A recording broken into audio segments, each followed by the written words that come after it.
On the afternoon of May 6th, 2008, a 54-year-old man called Ricky Williams stood on the riverbank casting out his line into the waters of Dismal Creek in western Virginia. Ricky was hoping to get lucky and catch some trout, but he'd been out here fishing for 30 minutes so far, and there were no bites. Normally, Ricky wouldn't care because he loved just fishing for hours and hours at a time. But today, he and his dog, who was right with him, were really hungry because they'd been out in these woods camping for several weeks now, and their food supply was finally dwindling down to the end. And so if they didn't catch any fish today, they might not eat. Now, for context, where Ricky was fishing, Dismal Creek, despite its bleak name, it was actually a beautiful, secluded spot on top of a mountain that was on the Appalachian Trail.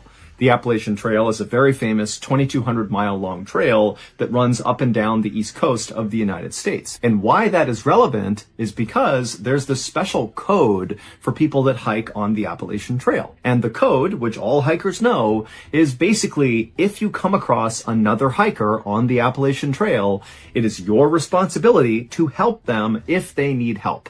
And it is their responsibility to help you if you need help.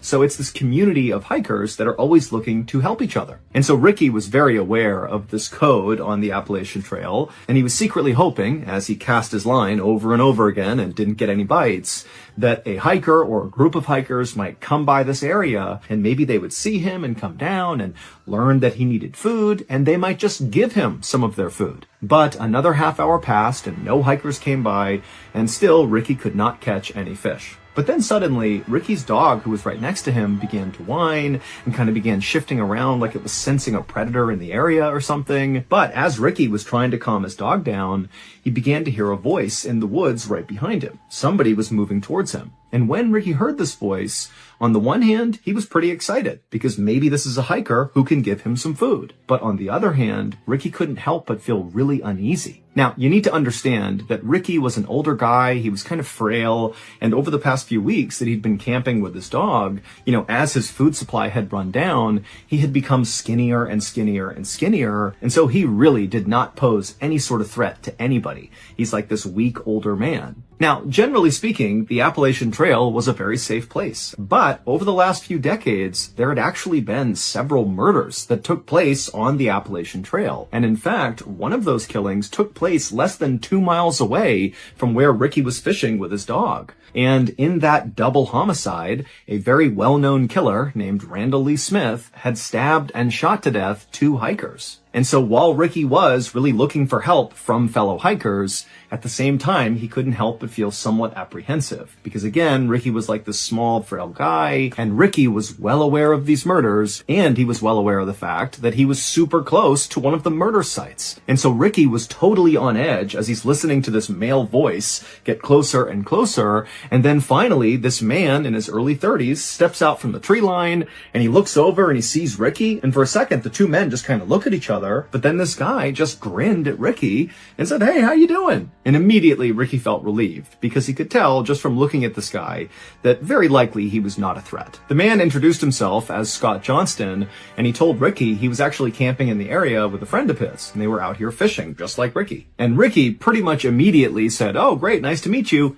Do you have any food for me?" And Scott was like, "Absolutely." And he dug into his bag that he had with him, and he pulled out a couple energy bars and a bag of chips, and he threw them over to Ricky. And he also gave some fresh bait to Ricky so he too could cast out again. And for the next couple of hours, Scott and Ricky just stood on the riverbank and fished together. And after a while, the trout did start biting, and they did start catching fish, so the day kind of turned into a great outing for Ricky. And it got even better, because as soon as the men were done fishing, Scott asked Ricky if he wanted to join him and his friend back up at the campsite for dinner. And remember, Ricky had no food, so this was an amazing invitation. And he said, "Yes, of course, I'd love to join you." So the two men packed up their stuff right as the sun was going down, and then they began walking back into the forest where Scott had emerged from. And as they were walking, Scott's fishing pole got tangled on a low-hanging branch, and he was really struggling to get it out of the tree. And so finally, he just told Ricky to, go on ahead. My campsite's right up there. It's a straight shot. Just go up the hill, and you'll see it. Ricky asked Scott if he was sure, and Scott said, no, it's totally fine, go ahead. So Ricky said, okay, and he walked the rest of the way up the hill, and then when he walked out of the tree line into the clearing where Scott's campsite was, immediately what Ricky noticed was this enormous man who was like twice the size of Scott, and so 4 times the size of Ricky, kind of hunched over the campfire. And this huge man, who presumably was Scott's friend, he heard Ricky walk into the circle, and remember, it's nighttime, and they're kind of in the middle of nowhere, and so this guy, he turns his head around and sees this strange man just standing there, and Scott's nowhere to be found, and so this guy, he grabs a club, like a piece of wood, and he looks at Ricky kind of menacingly, like, what are you doing here? And Ricky, who was so caught off guard by just how big this guy was, he put his hands up and he said, I'm so sorry, Scott sent me up here, I don't know if this is the right site, I'm sorry.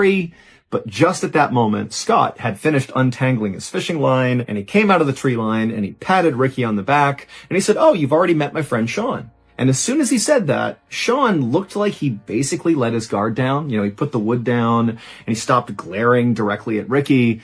But Ricky felt like Sean was not happy that Ricky was in his campsite, even though clearly Scott is the reason that Ricky is in this campsite. And so Ricky just felt really uncomfortable. And at the same time, Scott is ushering Ricky closer to the campfire to take a seat next to Sean. You know, Sean's a great cook. He'll cook up this fish for us. It's going to be great. You know, take a seat. Ricky felt kind of annoyed that Scott was really forcing him to stay. But Ricky didn't want to be rude and just kind of abruptly leave, so he did take a seat next to Sean, who definitely was not excited to be sitting next to Ricky, and Ricky just kind of sat there waiting to see what would happen next. And what happened next is Scott walked over to Sean and handed off all the fish that he and Ricky had caught so that Sean could begin to prepare them, to cook them.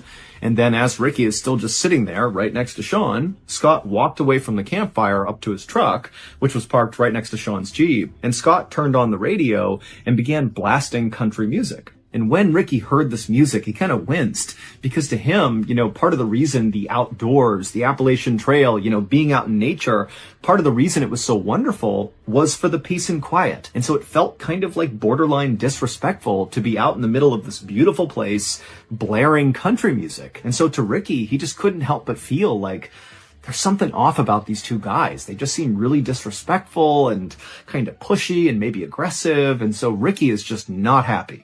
But again, Ricky didn't say anything and didn't attempt to leave because again, he's really hungry and so is his dog and he needs to eat that fish. A moment later, Scott walked back from the truck and took a seat next to Sean, and then he, along with Sean, pulled out their knives and began deboning the fish. And as they were doing this, Ricky again is just kind of sitting there doing nothing, and so he kind of meagerly asked, you know, hey, can you give me a knife and I'll clean a fish? But Sean and Scott kind of waved him off and said, don't worry, we got this. And so Ricky just continued to sit there nervously as all he could watch was the flashing of the light bouncing off their blades. But eventually, Scott and Sean finished deboning all the fish and they put their knives away. And at that point, they began cooking the fish over the open flame. And suddenly for Ricky, it felt like, you know, the mood had shifted a little bit. At least now the two men were not fiddling around with weapons. You know, it felt kind of safe again. And so Ricky began making some small talk in hopes that would kind of, you know, settle his nerves. And so Ricky told the two men about how much he loved the Appalachian Trail and how he came out here all the time for weeks at a time with his dog. And Ricky would tell the men that, you know, sometimes he felt more at home out in the wild than he did at home. It was almost like being out in nature was a religious experience for Ricky. And he would even tell Sean and Scott that sometimes when he was out in nature, he would meditate and pray and even do some chanting like part of a ritual. I mean, he was really trying to be in tune with Mother Nature. But as Ricky continued to tell Sean and Scott about his personal life, he noticed the two men were definitely paying attention and kind of nodding along at appropriate points in the story. But at the same time, Ricky felt like these two men were also kind of looking at him like Ricky was kind of weird, as if they were not prepared to come out and say it. But after hearing all these things about his life, it was like, what's going on with this guy? And so Ricky suddenly felt really embarrassed about being so open with these two guys who once again just seem like they don't quite like him or even really want him here. But luckily, right at that moment, the fish were done, and so the men just sat there in silence and wolfed down the food. By the time they finished, right about 8 p.m., it was very dark outside, and Ricky at this point is just ready to go. You know, he just felt so uneasy here. And so after putting down his plate and his silverware and saying thank you to Sean and Scott for their hospitality, he quickly got up and grabbed his dog, and he began walking into the woods towards his campsite. But After Ricky and his dog had walked maybe 10 or 15 feet away from this campsite, two things happened in rapid succession. Number one, Ricky suddenly stopped and turned around and looked back at the campsite. And number two, right as he did this, there was this enormous bang sound, like a small explosion that echoed through the forest.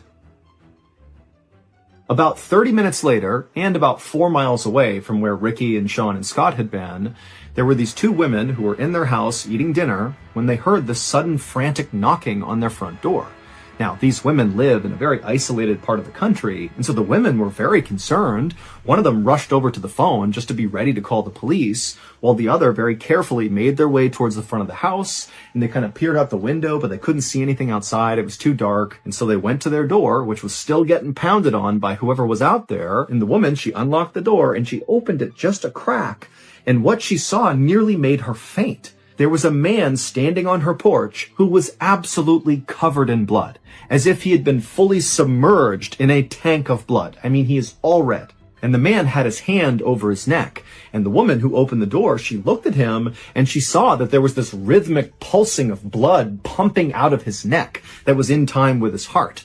This man is clearly bleeding to death. And so the woman, she screamed for the other woman to please call 911. We have someone who's dying here. And so she began calling 911. And then the man on the porch just said, please help me. And then he said something about Dismal Creek. And then he collapsed. And this was so shocking for the woman who had opened the door that she just stood there staring, having no idea what to do. But then she happened to look up and she noticed there was a Jeep that was idling out on the road in front of her house that she hadn't even registered until now. And so either this guy got dropped off or he drove that Jeep. But before she could even begin to understand what had just happened, an ambulance and a whole bunch of police cars came screaming up and parked in front of her house. And then the medics got out, they rushed up, and they grabbed the bleeding man, and they put him in the ambulance, and they rushed him off. Meanwhile, not far from the house, police officers were speeding towards Dismal Creek because when the women called 911, they said, this guy who's shown up on the porch bleeding said something about Dismal Creek, but they had no idea what it was about. And so instead of trying to wait to figure out what was even going on, police had basically said, let's just go to Dismal Creek and look around and see if we can figure out, why someone would leave that area and show up at this house covered in blood. But as the police were making their way up this winding mountain road, they saw a truck bombing down the road coming straight at them. And the truck, they initially hit their brakes and did kind of attempt to get out of the way of the police cars. But after this truck had basically come to a stop, the driver of the truck just hit the gas all over again, and they veered wildly off the side of the road into an embankment, and they crashed and flipped several times and then came to a stop. And the police officers who had veered to the side of the road to avoid getting hit by this truck, they just watched this happen and they couldn't understand why the driver had gunned it again after stopping and then seemingly intentionally drove off the road. It almost seemed like the driver was trying to crash. And so the police, they got out of their car and they approached the wrecked truck with their guns drawn. But when they looked into the vehicle, they saw there was a single occupant, the driver, and he was still somehow alive. So the police got him out of the vehicle and they called an ambulance, but they actually sent an officer with the ambulance to escort them because the police were actually pretty suspicious of this truck driver. Because remember, they were going up that road to get to Dismal Creek to see what had happened there that would lead to another man showing up on somebody's doorstep in the middle of the night covered in blood. And now they have this truck driver who looks like he's speeding away from Dismal Creek, who crashes his truck. I mean, there was no clear connection between the truck crash and the bloody guy, but the police were suspicious that they had to be connected. So they sent the officer to the hospital as well. About 30 minutes after the truck crash, the police left the scene and continued the rest of the way up the road to Dismal Creek. And once they got up there, the police fanned out all across the area and just began looking for anything. Just any clue that might explain what the heck happened here, if anything happened at Dismal Creek at all. And pretty quickly, the police actually did find something unique. In the middle of the Dismal Creek area, they found a campsite. But it was not the campsite where Sean and Scott were staying, where Ricky had gone and shared dinner with them. This was a different campsite. And not long after searching this other campsite, police concluded that whoever was staying here did not seem like they were mentally well. This seems like a mentally unstable and potentially dangerous person lives here. So the campsite was really simple. It was just a tent and a campfire. But when the police lifted up the flap and looked inside the tent, they found a collection of 30 knives along with a police scanner that basically picked up police radio chatter in the area, so you could listen to a scanner and basically know what the police were doing in your area. There were also all these weird piles of clothing. Some were for kids, some were for adults, some were for men, some were for women. There were piles of eyeglasses, and there were 8 pairs of women's underwear. And then also there was a map of the Appalachian Trail inside of this tent, and all over this map along the trail were all these spots that were circled, but there was no information about what these circles meant. However, one of the places that was circled was Dismal Creek. And then next to the map was a radio, and inside the radio was a cassette. And so the police just hit play, and immediately what they heard totally creeped them out, because the tape sounded like some kind of satanic ritual. It was basically this one man's voice just kind of howling and chanting over and over again. But by far, the most shocking thing that was found inside of that tent was a single piece of paper. And this piece of paper was a birth certificate, and the name on the birth certificate was a name that basically all police in this area knew, and in fact, anybody living in or around the Appalachian Trail definitely would know this name. And the identity of this person, the name on the birth certificate, was the key to putting together all these seemingly disconnected events that had happened on this night. From the explosion when Ricky walked away from the fire, to the bloody man at the house, to the truck crash, they were all connected through this single person. A few hours earlier, after Ricky had gotten up and walked away from Sean and Scott's campsite, and then after barely making it onto the trail, he had turned around and there was that loud explosion. Well, at that point in the story, Ricky, who's now looking back at the campsite and looking at Sean and Scott, he can see that the two of them, they've heard the sound too, and they were now staring at each other with looks of absolute shock and terror on their faces. But then Ricky watched as Sean reached up and touched his face, and he put his hand out in front of his face, and it was covered in red. And the reason for that was because Sean had just been shot in the face, because that loud explosion was the sound of Ricky shooting his gun at Sean. And as Sean and Scott stood there staring at each other in absolute disbelief, Ricky, who's still in the tree line, ran towards the fire and just kept on shooting. And so Sean, at this point, as he sees Ricky coming into the campsite, he stands up and kind of staggers back and falls on the ground. But Scott, who's not hurt at this point, he just gets up and starts running away from the campsite. And Ricky turns his attention towards Scott, and he shoots at him, and he hits him straight in the neck and also in the back. But somehow Scott just kept on running despite these horrible wounds.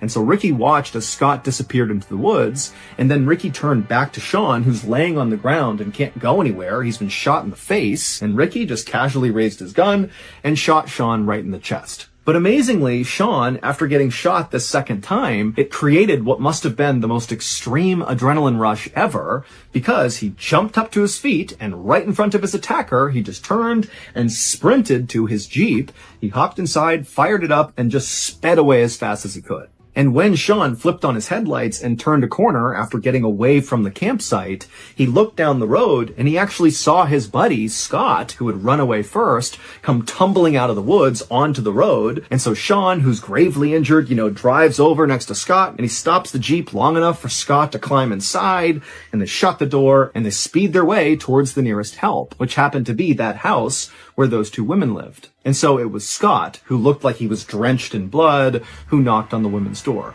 Sean was down in the Jeep out on the road, but he was just too weak to get out and come up to the door as well. But when the ambulance and police arrived, they would find not only Scott up on the porch, but also Sean in the Jeep, and both men would be taken to the hospital via helicopter. And then as for the man who was driving the truck down the road away from Dismal Creek, who then crashed right in front of the police, well, the driver of that truck was Ricky Williams. However, that was not his real name. There was no Ricky Williams. That was the name he just used. His real name, which was on the birth certificate that police found in that other campsite inside of the tent, was Randall Lee Smith. The same infamous Randall Lee Smith who had murdered those two hikers not far from Dismal Creek. That double homicide had happened in 1981, and Randall was caught and convicted. But he was paroled 15 years later in 1996 for good behavior. And for 10 years after that, Randall lived with his mother and he wore this electronic bracelet and, he followed the rules. But by 2008, his electronic bracelet had came off, and even though Randall had attempted to continue living with his mother, it just wasn't tenable. He didn't have enough money, and so ultimately he packed up his things, grabbed his dog, and moved out onto the Appalachian Trail. And on May 6th, 2008, when Sean and Scott arrived in Dismal Creek to go fishing, Randall was waiting. Nobody has any idea why Randall murdered those two hikers back in 1981 or why he targeted Sean and Scott in 2008. All we know is that Randall Lee Smith was very mentally unwell and very likely viewed the Appalachian Trail as like his sacred place. This is his home. This is the place he loves more than anything. And so maybe, he felt like Sean and Scott had somehow disrespected the Appalachian Trail, and that was enough to attack them. Now, we know Sean and Scott did not do anything intentionally disrespectful to Randall because, amazingly, Sean and Scott survived this attack. And they would say that when they saw Randall, they just felt bad for him. They thought he was like this alcoholic drifter who didn't have a home of his own, and so he was just living out in the woods on the Appalachian Trail. And so they didn't judge him. Instead, they really did just want to give him some food and spend some time with him and make him feel human again. That was it. And because Randall appeared to be this kind of small, older man, Sean and Scott, who were, very big and imposing, they didn't feel threatened by this guy. As for that bizarre other campsite that police found up around Dismal Creek, the one that contained all those knives and the birth certificate, well, obviously, that was Randall's campsite. And that weird cassette tape that they listened to that sounded like a satanic ritual, that was Randall going through his meditations and chants that he would do when he was out in the middle of nowhere.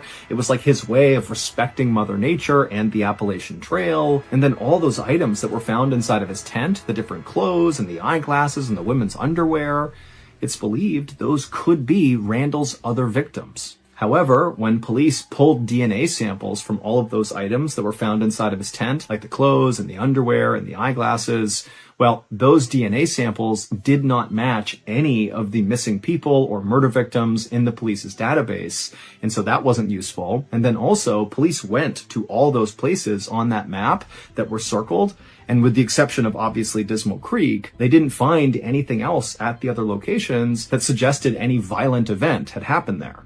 So only Randall knows the truth, which means we will never know the truth, because just 4 days after Randall was pulled out of that truck that he crashed, he died in police custody from a blood clot that formed as a result of the crash. And in those 4 days that Randall was in custody, he never gave up that there were any other victims. Today, Sean still has a bullet in his head and in his chest, and Scott still has big scarring on his neck and on his back. But both men have made a full recovery, relatively speaking, and they still go back to Dismal Creek all the time to go camping and fishing.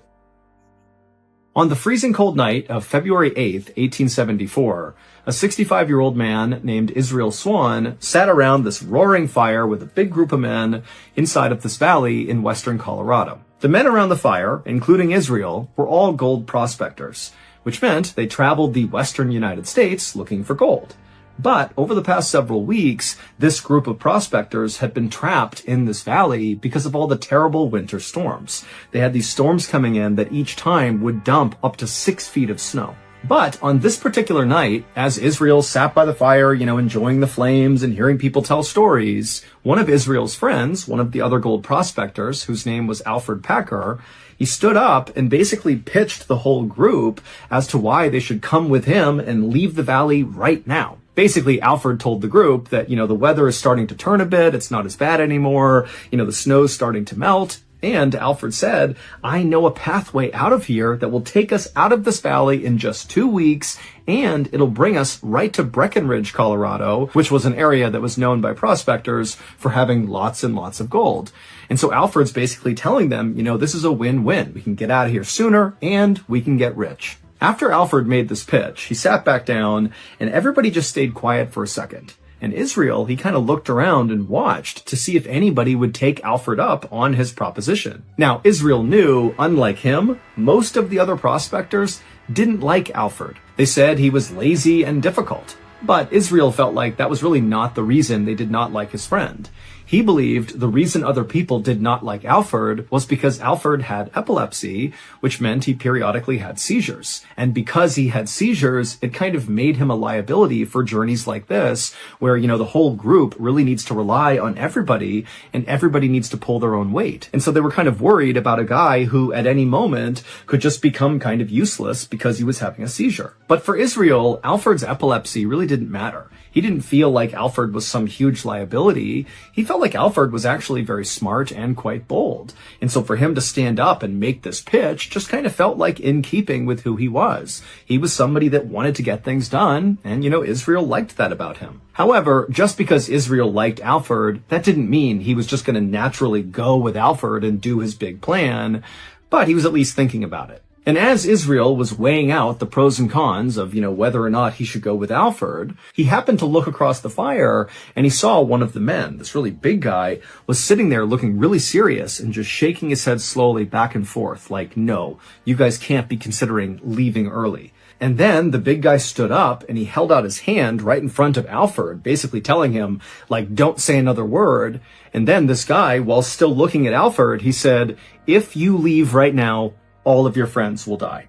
And then this big guy sat back down again, and then everybody around the fire just sat there really tense for a few seconds in total silence. The big man who had just spoken was not a gold prospector. He was actually very different than the rest of the people sitting around this fire. His name was Ure, and he was a Native American chief of the Tabawatch band of the Ute tribe. And Chief Ure had actually saved the lives of everybody, Israel and Alfred included, who was sitting around this fire. Because a few weeks earlier, this whole group of gold prospectors had wound up lost in this valley, which was the valley where Chief Ure lived with his tribe, and he had found them stumbling around on the brink of death with all the snow coming down. And so Chief Ure and his people brought the prospectors some food and water. They helped them set up a campsite right near a river, and then Chief Ure told them to stay put in this campsite and ride out the winter, and then in the springtime, when the snow melts, it'll be safe for you all to leave. Now, at first, the gold prospectors were only thankful and just totally psyched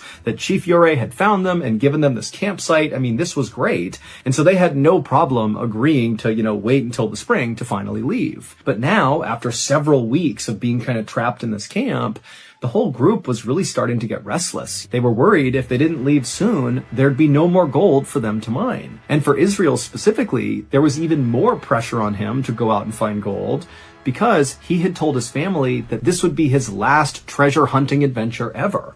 And so he really couldn't go home empty-handed. He literally needed the gold in order to continue to survive and take care of his family. So when Alfred stood up and broke the kind of tense silence and said to Chief Ure, thank you for your concern, but I am going to leave early and I just hope others will come with me. At that point, Israel saw the conviction in Alfred, and Israel really felt like he did need to leave now. He needed to get that gold. And so Israel said, you know what? I'll go with you as well. And then after Israel said he would go, 4 other gold prospectors also volunteered to leave early with Alfred. Chief Ure could tell he was not going to change any of these guys' minds. And so even though he felt like this was a terrible idea, he shifted his focus from trying to stop them to just trying to give them as much information as he could about the area they were going to go into. And so he called all the volunteers who'd be leaving early over to him, and then Chief Ure drew a map in the dirt on the ground, and he told Alfred and Israel and the other 4 volunteers that you have to follow the river out of here. It'll bring you to this mountain range called the San Juan Mountain Range, and you cannot attempt to go over those mountains. You will not make it. You got to follow that river and go around the mountain range. And then once you do, on the other side, there will be an outpost where you can stop, get supplies, rest, and then continue the rest of the way towards Breckenridge. And then after Chief Ure had explained all this, he made sure to mark an X on his dirt map exactly where the outpost would be. And then Chief Ure just turned around and walked over to his horse and rode away. And then shortly after that, Alfred, Israel, and the rest of the gold prospectors also turned in for the night. The next morning, Israel, Alfred, and the other 4 volunteers who were going to be going on this journey, they got up early and began packing up their stuff. And as they did, one of the other gold prospectors who had not volunteered to go with them, who would be staying in the valley until the springtime, he actually came forward and said he would help them carry their supplies as far as he could go, using his horse. But at some point he would need to stop, drop off their stuff, and then they would be on their own. And so the men were very thankful about this. And so shortly after eating breakfast, they were all ready to go and they hit the trail. As Israel and the rest of the prospectors began to hike their way up and out of the valley, they began to see off in the distance the huge jagged mountains of the San Juan mountain range, but they were careful to kind of veer closer to the north to stay along that river path because they knew they were not supposed to go up and over the mountains. And as Israel trudged through the snow in a line of men, he held on to a coffee pot, a metal coffee pot that he kept hot coals inside of. This not only kept his hands warm, but also, if he ran out of matches, he could easily start a fire using the coals. It was an old trick he had learned. And so as he's clutching this magnificent warm coffee pot in the freezing cold weather, Israel heard someone walking up behind him, and so he turned around and he saw it was Alfred. And he looked totally miserable, way more miserable than Israel was. And so, without even thinking about it, Israel just handed off his warm coffee pot to Alfred. And Alfred took it and clutched it and was obviously so thankful. Now, none of these gold prospectors had struck it rich. They were all basically poor. But of all these gold prospectors, Alfred really had the least of all of them. And as a result, Israel kind of felt protective of Alfred. And also, Alfred was half the age of Israel. Alfred was 30 years old. And so Israel kind of viewed Alfred as like a lost kid trying to find his way. Alfred had also confided in Israel that when the Civil War broke out in the United States, Alfred had attempted to join the Union Army on 2 different occasions because he wanted to fight the slave-holding Confederate Army. But in both cases, they kicked Alfred out for his epilepsy. But that had not stopped Alfred from tattooing on his arm his battalion information and his name. And unfortunately, because Alfred could not read or write, he misspelled his name when he gave it to the tattoo artist. And so when he got the tattoo, it did not say Alfred for his first name. It said Alfred, A-L-F-E-R-D. And from that point on, that was his name. Nobody called him Alfred. They called him Alfred. And so this was kind of embarrassing for him. And then after getting rejected from the military, Alfred had kind of bounced around from one job to the next, never really putting his roots down and never starting a family. And so again, Israel just felt like this was a guy who needed some help. And so after Alfred very happily accepted that coffee pot from Israel, he in turn reached into his jacket and pulled out a flask with some alcohol in it, and he handed it to Israel, almost like a thank you for giving me this warm coffee pot. And then the 2 friends walked side by side for a while, passing back and forth the flask and the coffee pot. And then by late afternoon that day, when the snow was really starting to come down, the prospector who had volunteered to use his horse to help move some of their supplies, he had finally reached a point where he said, my horse can't go any farther, the weather's too bad. And so he dropped all their supplies and then he turned and headed back down the trail. And very likely, as these men watched him disappear down the trail, they all had the same thought. I just gotta suck it up for 2 weeks to get through this treacherous journey, and I will get to Breckenridge, and I will become rich. 2 weeks would pass by, and Alfred, Israel, and the other 4 prospectors did not show up at that outpost that Chief Uray had pointed out, which was on the other side of the San Juan Mountains. That was going to be their first official stop before they continued the rest of the way to Breckenridge. And then another 2 weeks went by, and still they did not show up at the outpost, and they didn't show up at any of the other camps in the surrounding areas. Now, Alfred's big plan for this group was really dependent on the weather holding up. When they left, it was true that the weather was improving. It was snowing less. But within a couple of days of this group setting off on the trip, those winter storms came back with a vengeance and just dumped snow all over the valley and all across the trail this group would have been on in their attempt to leave. But the only people who knew that these men had embarked on this perilous journey was the men themselves, and then also Chief Uray and the other gold prospectors who had decided to stay in the valley until spring. But even if Chief Uray and those other prospectors knew that Alfred, Israel, and the others were in trouble, they would have no way of helping them or getting to them or even communicating to the outside world. They were completely stuck in the valley and basically couldn't do anything. And so in short, it appeared that Alfred, Israel, and the other 4 men were totally lost somewhere out in the wild, but nobody knew. But that would all change on April 16th, 1874, roughly 2 months after Israel, Alfred, and the others had begun what was supposed to be a 2-week-long journey. That morning, a group of officials who manned the outpost that Israel and Alfred and the others were supposed to go to, they were having breakfast in one of the outpost's little log cabins. And as they're eating and talking to each other, suddenly from behind them, the door to the cabin flies open, and these officials, they turn around and they see standing in the doorway is this totally disheveled looking guy with long hair that's sticking up in the air and a huge bushy beard. And in one hand, he's got a rifle, and in the other hand, he's got a metal coffee pot. And his eyes were darting like crazy side to side, and he was clearly in shock, and he was trying to speak, but he just couldn't. This man was Alfred. And it was obvious to the officials that this man is in dire need of help. And so without even asking him any questions, they whisked him inside, shut the door, got him some food, got him some water, and immediately Alfred's wolfing down the food as fast as he can until he began vomiting, at which point he apologized profusely and said, I've been starving out in the wild for weeks, and, it must have done something to my intestinal tract, it's probably damaged. But frankly, the officials did not care about the fact that he threw up all over the ground. They were worried this guy was going to die right then and there. And so the officials helped Alfred get cleaned up and put in warm clothes. And then Alfred asked them, do you have any whiskey? I want to kind of warm my body up. And they said, no problem. They handed him some whiskey. And so Alfred threw a couple of shots back. And then after that, it was pretty obvious that Alfred had kind of relaxed a little bit. And then at that point, one of the officials asked Alfred, what happened to you? As soon as Alfred was asked this question, he shut his eyes and kind of grimaced, like even the thought of what had happened to him was just too painful to think about. But after a moment of silence, Alfred, with his eyes still closed, told the officials that he had been with 5 men and they were trying to hike their way out of the valley to get to Breckenridge, Colorado to look for gold. But as they were hiking this trail, this huge storm came in and made it really hard to navigate the trail they were on. And so the group decided they would actually cut through the San Juan mountain range. The thing Chief Ure said, don't do that. Do not go over the mountains. They decided to do that.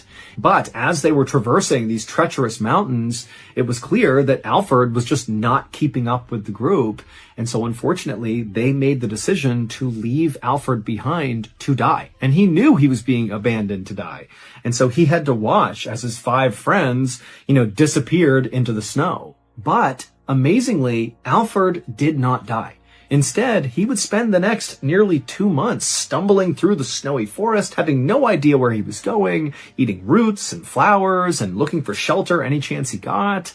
But the thing that really allowed him to survive out in the wild was when he was abandoned by the 5 others, he was in possession of that coffee pot that had the coals inside of it.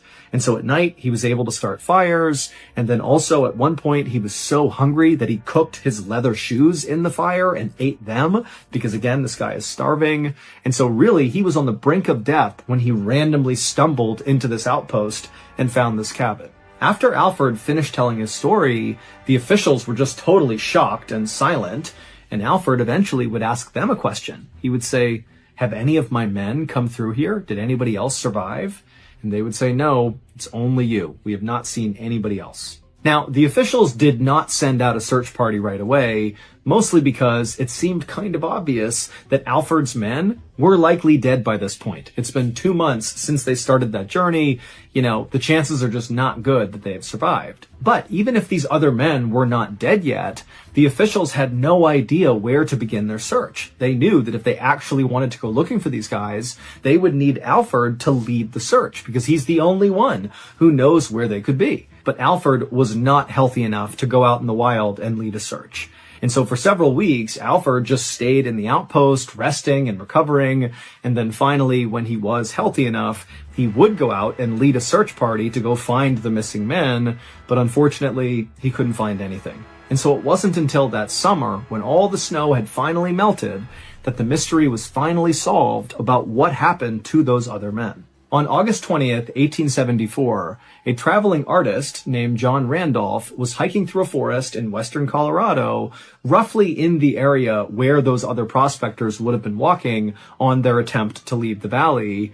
And as John Randolph was walking through that area, he began smelling this horrible smell. And so John followed the smell until it brought him to this clearing, and then in the clearing was what looked like an old beat-up campsite. And so, being curious, John walked into the clearing to see who was in this campsite. But when he turned the corner and saw what was on the ground in the middle of this campsite, he froze. Because on the ground in the middle of this campsite were 5 dead men all lying perfectly in a row. They were the source of the terrible smell. And right away, even though John was in shock from what he's seeing, he could tell that these 5 men did not die from something natural. One guy was missing his head altogether, and the other 4 had obvious signs of something being smashed really hard, probably repeatedly, into their heads. But that wasn't all. The other thing John immediately noticed is that the 5 bodies were in very different states of decay. 2 of the bodies were basically skeletons, but the other 3 were not. They were basically intact. Their chests had been cut and flayed open, but they all looked like they had died somewhat recently. In fact, one of the men looked so lively that it seemed like he was just sleeping, despite the gaping wound in his chest and his head that clearly indicated he was dead. Now, John wanted to turn and run away, but he had this morbid curiosity. He wanted to know what he was even looking at. What happened to these guys? And so, kind of against his better judgment, he walked a little bit closer to the bodies, and when he got close enough, he noticed something else that was totally off about the scene. When he was looking down at these men, he could tell that the wounds they had sustained, especially in their chest, looked surgical, like whoever had wounded them, whoever had cut them, had done so with an incredible amount of precision. This was not random hacks that got these guys killed. This was like a butcher carving up meat. And then John happened to look up from these 5 bodies, and he noticed just a little ways away was the remains of a burned out fire pit. And then there was a trail that kind of led off into the woods behind the fire. And so again, John, he wants to run, but he can't help but be really curious. And so he walked past the bodies, he went to the fire pit, and he followed that trail kind of back into the woods, and he found this ramshackle shelter kind of tucked away in the woods that was abandoned. No one was in there, but it had all the signs of someone living here for a pretty long period of time. And then suddenly, it was like all these pieces came together, and John realized what he had just stumbled on. Clearly, those 5 men had been murdered, and the person who murdered them very likely lived in this camp. And over the course of what looks like weeks or months, this person was butchering these men and then cooking their body parts over that fire and eating them. This is like a cannibal camp. And John, he's thinking, is this guy going to come back? Whoever lives here, are they coming back soon? He didn't know. And so kind of in a panic, he pulled out a sketchbook, he sketched the area, and then he turned and sprinted out of there to go find help. It would turn out John, the illustrator, was totally correct about what he thought was happening at that camp. After Alfred was left behind to die, those 5 other men carried on into the night up into the mountains, and then somebody attacked them, began killing them, and eating them. And that person was Alfred. That was why Alfred had survived for so long. It wasn't just that he was able to make fires at night. It was that he was able to make fires at night and eat his friends. Now, no one has ever been able to actually determine how Alfred went about killing these 5 men, or even when he killed these 5 men. All we know is that based on the investigation, 4 of his victims appeared to have been asleep when they were murdered, but the 5th victim, who actually was Israel, the one guy who really liked Alfred and looked out for him and was kind of like a father figure to him, he was the only one who showed signs of a big struggle before he was murdered. While Alfred denied killing all 5 of the men, he said that he basically only killed one of them and it was self-defense, and somebody else killed the other 4. It was kind of confusing. Despite those claims he had, the one thing Alfred never denied was the cannibalism. In fact, Alfred straight up told authorities that he grew to really like the taste of human meat. In fact, when they searched that campsite that John Randolph found, they would find the remains of a dead deer that was right near the campsite. But despite it being right there, Alfred never attempted to carve it up and eat it. He just kept going back to his stockpile of human meat and eating that. In the end, Alfred was convicted of murder and he was sentenced to 40 years in prison. But in 1901, when he was 92 years old, he was granted parole, and right away, Alfred became a vegetarian and then died a few years later. On the afternoon of May 25th, 2017, 42-year-old Nicole Gordon was laying on her couch in her home in Atlanta, Georgia, with an ice pack on her head. She had a blinding headache, one of the worst headaches she had ever had, and she was just unable to do anything else but lay on the couch. Nicole really had no idea why she had this terrible headache. The only thing she could think of was 3 weeks earlier, she had been in a minor car accident, and one of her car windows had broken, and some of the glass had cut her face, but she didn't think that would be enough to lead to this absolutely horrific headache that had not gone away for 3 weeks. But Nicole was a very tough woman, and even though she had thought about going to the hospital over these past 3 weeks to deal with whatever was causing this headache, she had told herself that, it's got to be something minor. I just need to kind of tough it out here. And what toughing it out looked like was laying on the couch all day long, only getting up to eat and go to the bathroom, not going to work, and just sitting in the darkness with this ice pack, just hoping for this headache to go away. And so as Nicole was just laying there, she heard her back door open up. It was her boyfriend, Geronte, coming in with groceries. He came inside and he put the groceries away, and then he came into the living room where she was, and he asked how she was doing. And she told him that the headache had not gone away yet, and would he mind going into the kitchen and getting her some ibuprofen, which are pain meds, as well as some water. And so Geronte said, of course. He went in the kitchen, he got what she needed, he brought it back. She said thank you, she took the ibuprofen, and then she went back to just being totally miserable. But just a second later, Nicole and Geronte heard a knock at the front door, and Geronte, he walked over and kind of casually looked through the blinds to see if he could see who was at the front door, and he saw it was Nicole's best friend, Leisha. But instead of going to the door and opening it, Geronte turned to Nicole and said, "Hey, it's Leisha, do you want me to get the door?" And Nicole, she just kind of grunted and said, "No, please just ignore her." Even though Nicole and Leisha were very close, Nicole knew that Leisha was very high energy. She had been calling and texting basically nonstop ever since Nicole had begun getting these headaches. Leisha just wanted to help and kind of be around and be a part of her recovery. But Nicole just couldn't deal with that super high energy right now. She could barely have a conversation without her head hurting even more. And she knew that Leisha and Geronte didn't really get along too well. And so Nicole figured it would just be better for everybody if they pretended no one was home and Leisha just went on her merry way. But Leisha was very persistent and just continued knocking really loud on the front door. She began calling Nicole's phone, and so Nicole began reaching over and silencing her phone over and over again. And finally, Nicole looked over at Geronte and just said, "I don't need this. I'm going into my bedroom and I'm lying down." And so she grabbed her phone, she stood up off the couch, she could barely move, her head hurt so bad, and she walked, quietly past the front door, made her way into her bedroom, and she was about to lay down on the bed when she made the mistake of opening up her blinds just a little bit. Her room was on the front of the house as well, and she wanted to see if Leisha was still there. And when she opened those blinds, Leisha, who was outside, happened to be looking at Nicole's bedroom, and the two of them made eye contact. And Nicole's like, oh my God, she knows I'm here. And so Nicole, she just shuts the blinds. But now Leisha comes up to the window and she's yelling, "Nicole, I know you're there. Come on, let me in. I want to help you." But Nicole, she just could not deal with it. And so she laid down on her bed and just continued to totally ignore Leisha.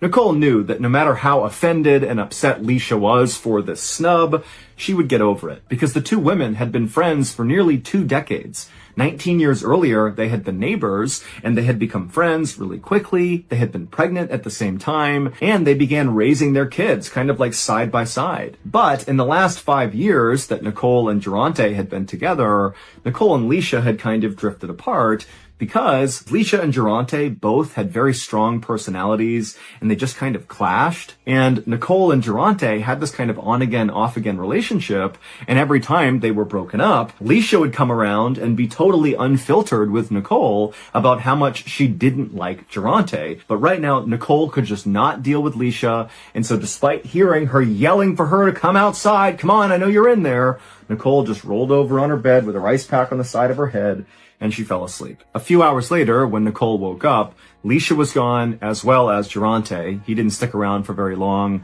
He often would only come over just to check in, and then he'd go off and do his own thing. And so Nicole, who still had this blinding headache, she sat up, she got out of her bed, and she was only able to walk back out into the living room, where she laid down on the couch and just went right back to sleep. Even though Nicole had had this headache for 3 weeks and it had not gotten any better, she really was convinced that taking enough ibuprofen and relaxing long enough would cause it to go away. But over the next couple of days, this headache, which was already like a 10 out of 10 on the pain scale to Nicole, somehow became like a 20 out of 10, and it got so bad that she couldn't even open her eyes. It was like horrific. And as this headache got so bad, her relationship with Geronte started to sour. Geronte didn't really believe that Nicole was actually in the amount of pain that she was in, and he kind of began acting like she was just being lazy. And this really upset Nicole because that wasn't true at all. She was just in blinding pain and couldn't do anything. Finally, in late June, so 5 weeks after Nicole's headaches had begun, and at this point, her headache had still not gone away, she was laying on the couch, like always, with the lights off, she's got the ice pack on her head, and she's just trying to get through the day when she hears the back door open, and it's Geronte. And he comes in, he slams the back door, he doesn't even say hello, and he just storms into the living room and just looks down at her with a totally disapproving look. And Nicole, she kind of looked over at him, and when she saw that look on his face, she had just had it, and she said, "You know what? We're done." And immediately Geronte got so mad, and he's like, "How dare you? I've been taking care of you for the past 5 weeks, bringing you groceries, this and that." And Nicole, she had no energy to fight with him, and so she just let him rant and rave until finally he was done, and he walked out, and she was like, thank goodness. A few days later, on June 25th, Leisha was back at Nicole's house, knocking on the door. Nicole had actually texted her to let her know that she had officially ended things with Geronte, and so feel free to come over, there's not going to be any drama with him being here. And so Leisha had come back over. She was very excited to see Nicole and kind of get over the snafu of her being ignored. And when she knocked, Nicole did go up to the door and she opened it up. And Leisha, as soon as she saw Nicole, this is like the first time she's seeing her since Nicole's headaches had really begun, she knew something was definitely wrong with Nicole. Her entire apartment is totally dark. All the windows are covered up. And Nicole is squinting out at Leisha, kind of beckoning her to come inside. And Leisha's like, "Oh my gosh, like how bad is this headache?" And Nicole could barely make a sentence, and she just said, "Oh, it's so bad. It's so bad." And so Leisha came inside, and Nicole led her through the dark apartment to the kitchen and back. And Nicole, she sat down, and Leisha sat down opposite her. And Leisha began asking Nicole questions about her headache, about Geronte, just kind of about her life. And quickly, Leisha realized that Nicole really wasn't making any sense. Her answers, even to the simplest questions like, "What did you eat today?" were in fragments and didn't really make any sense. And finally, Leisha said to Nicole, "Hey, this can't be a normal headache. This is something serious. You need to go to the hospital." And at this point, even though Nicole had been trying so hard to just kind of white knuckle her way through whatever was going on in hopes it would go away, she was starting to realize that there was something wrong here and she needed help from a doctor. And so Nicole agreed to go. And so Leisha would help Nicole up and kind of assist her out of the apartment and into Leisha's car, and Leisha would take her to the hospital. And when they got there, Leisha brought Nicole into the emergency room, and she explained to the nurses and doctors that Nicole had this terrible migraine. It started after she was in this minor car accident 5 weeks earlier. And so the doctors and nurses brought Nicole back to one of the rooms, and they began kind of treating her the way they would any other patient who had a serious headache. They asked her if she was hydrated. They asked what medication she was taking. They asked her what she was eating, how much sleep she was getting. They were just kind of going down the list of different things that could cause this headache, but nothing stood out as a red flag. Even the fact that she had been in this minor car accident and had some cuts on her face from the glass, that really wasn't enough for them to think, oh yeah, that would cause 5 weeks of a persistent migraine-like headache. They even looked at the cuts on her face to see if maybe they were infected or something, but they weren't. Basically, they had no idea what was causing this. But the doctors and nurses were very concerned because persistent, extreme pain in your head could be signs of a stroke or an aneurysm or something, both of which can be fatal. So they put Nicole through a series of imaging scans to get a look inside of her head to try to figure out what was going on. And after they finished all these scans, Nicole was brought back to her hospital room and she laid down on the bed. And even though she felt terrible still because of this headache, she at least felt like, okay, finally, these people are going to figure out what's wrong with me. They're going to give me medication. This headache's going to go away and I can get back to my normal life. But only a few minutes later, as Nicole is laying there trying to get comfortable, the door to her room suddenly burst open and a swarm of people came into the room looking very concerned. And in the middle of all these people was a guy wearing a suit, and he walked up to Nicole and he said he was a police detective, and he held up one of her scans and he pointed at it. But to understand what he was pointing at on her scan, we need to go back and look at what really happened on the day that Nicole got into that minor car accident. Back in early May of 2017, Nicole and Durante, who were still dating at this point, had just come back to Nicole's house after the two of them had been at a house party together. And Nicole was furious with Durante because at this house party, he had been openly flirting with another woman right in front of Nicole. And so Nicole, after going into her house, brought it up to Durante about how disrespectful that was. And Durante, instead of being apologetic or trying to defend himself or even lie about it, he actually just got really mad at Nicole and said, you know what, fine, I'm breaking up with you. And then he began going around her house, gathering up all of his things that he had left inside of her house. And Nicole, truthfully, was so mad that she didn't really care that he was putting on this show of taking his stuff and leaving her. And so after a few minutes of Durante angrily grabbing his stuff from inside the house, he headed outside to Nicole's car where he had some more things inside of her car. And so he went in the passenger seat, and Nicole, she just reflexively got into the driver's seat of the car just to make sure that Durante didn't take anything inside of her car that he shouldn't, or mess with her car in some way to get revenge on her. And so she's sitting there, she's watching Durante right next to her, gather up his things, and then he hops out of the car, doesn't say a word to her, and then he walked around the front of her car and got into his car, which was parked right in front of hers, facing out towards the road. He climbed into the driver's seat, shut the door, and then he didn't move. And so Nicole, she's still sitting in her car, looking at Durante, hoping that he's just going to leave now, but he wasn't. And so suddenly feeling so frustrated and mad at him for everything, she turned on her car and drove forward, not fast or anything, and bumped intentionally into the back of Durante's car, and then she backed up to where she had been. And after she did that, she stared angrily at Durante, basically being like, what? Like, I want you to leave. Like, get out of here. And Durante, he was furious. And so he threw his car in reverse and he really hit the gas and rammed into the front of Nicole's car. And in fact, he hit her car so hard that her car lurched backwards and smashed into her fence. Now, Nicole's memory only showed her this exchange. She remembered fighting with Durante, him getting his stuff, and then her bumping into him, and then him really hard smashing into her. And so when she thought about the minor accident she had gotten into, this was it. But what Nicole did not know as she was laying in the hospital bed, as this detective is holding up the scan and pointing at it, is there was actually a whole other series of events that played out after Durante backed into her.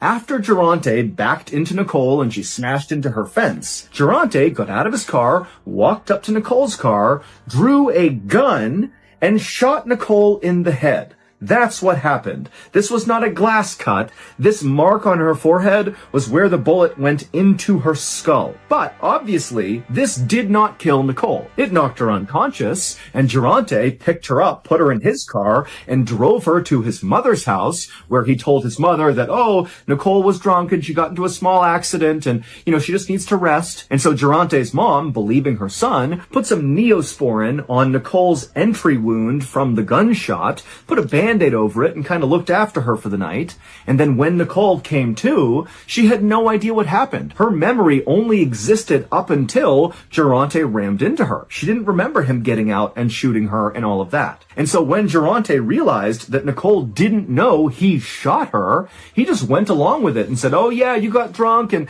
we were fighting a little bit and you got into a small accident and I think the glass fell down and cut your head. That's all that happened. And Nicole believed it. It wasn't until Leisha made Nicole go to the hospital 5 weeks later and they scanned her head that they discovered a bullet lodged in her brain. And so the detective came in the room holding up the scan and he pointed to the bright spot on the scan, and that was the bullet. And the doctors and nurses, they told Nicole that we've never seen anything like this, like you should be dead.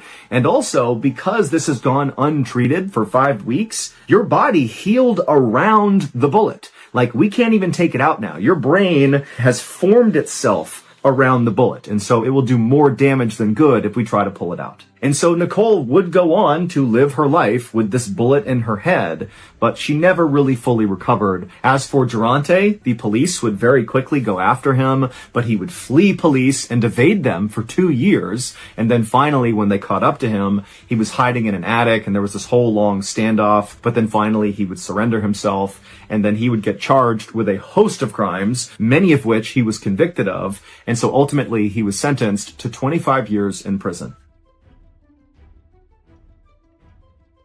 Late on the afternoon of June 14th, 1931, a 59-year-old man named Dr. Adolf Ruth climbed off his donkey that he'd been riding on for hours through the Superstition Mountains in Arizona. Once he was off the animal, the doctor shook his legs to work out the cramps, and then he just took in the scenery all around him, and as he did, he smiled. Now, to the average person, what Dr. Ruth was seeing in front of him would look very impressive. There were all these jagged peaks on either side of him that jutted straight up into the sky that almost looked so steep they couldn't even be climbed. And this mountain range was cut through all over with all these twisting and turning canyons that almost seemed like a maze. Also, high up in these mountains were all these caves where people used to live, but now they were abandoned. In fact, today, if you were to travel through the Superstition Mountains, you could go days without seeing another person. And that was true back in 1931 when Dr. Ruth was there. But Dr. Ruth knew that where he was standing right now, between two towering rock walls,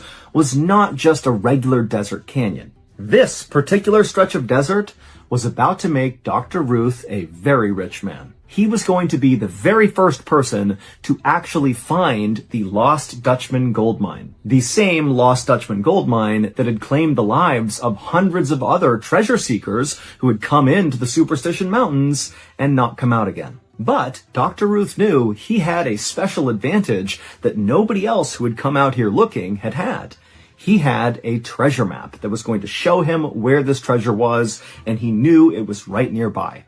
And without even thinking, he reached into his pack that was slung over his shoulder, and he felt the edges of the treasure map, which was folded up and tucked inside of his notebook. But as Dr. Ruth was daydreaming about finding this treasure, he heard someone grunt from behind him. And suddenly Dr. Ruth pulled his hand out of his pack and he whipped his head around and he looked at the two cowboy guides who had brought him out here.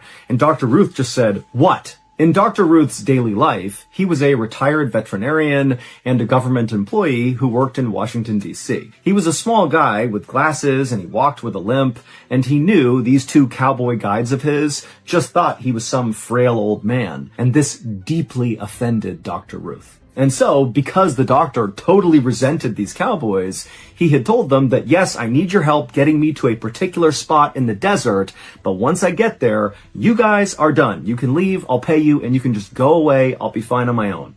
And as it happened, they had reached this particular spot, and now Dr. Ruth is looking at these guys like, all right, let's go, get out of here, you don't need to be here anymore. But the cowboys, now that they were at this spot where they're supposed to go back home, they kind of hesitated before they left, because they looked at Dr. Ruth, and they did think he was kind of a frail old man, and they knew all about how all these people had died going into this canyon to look for this treasure.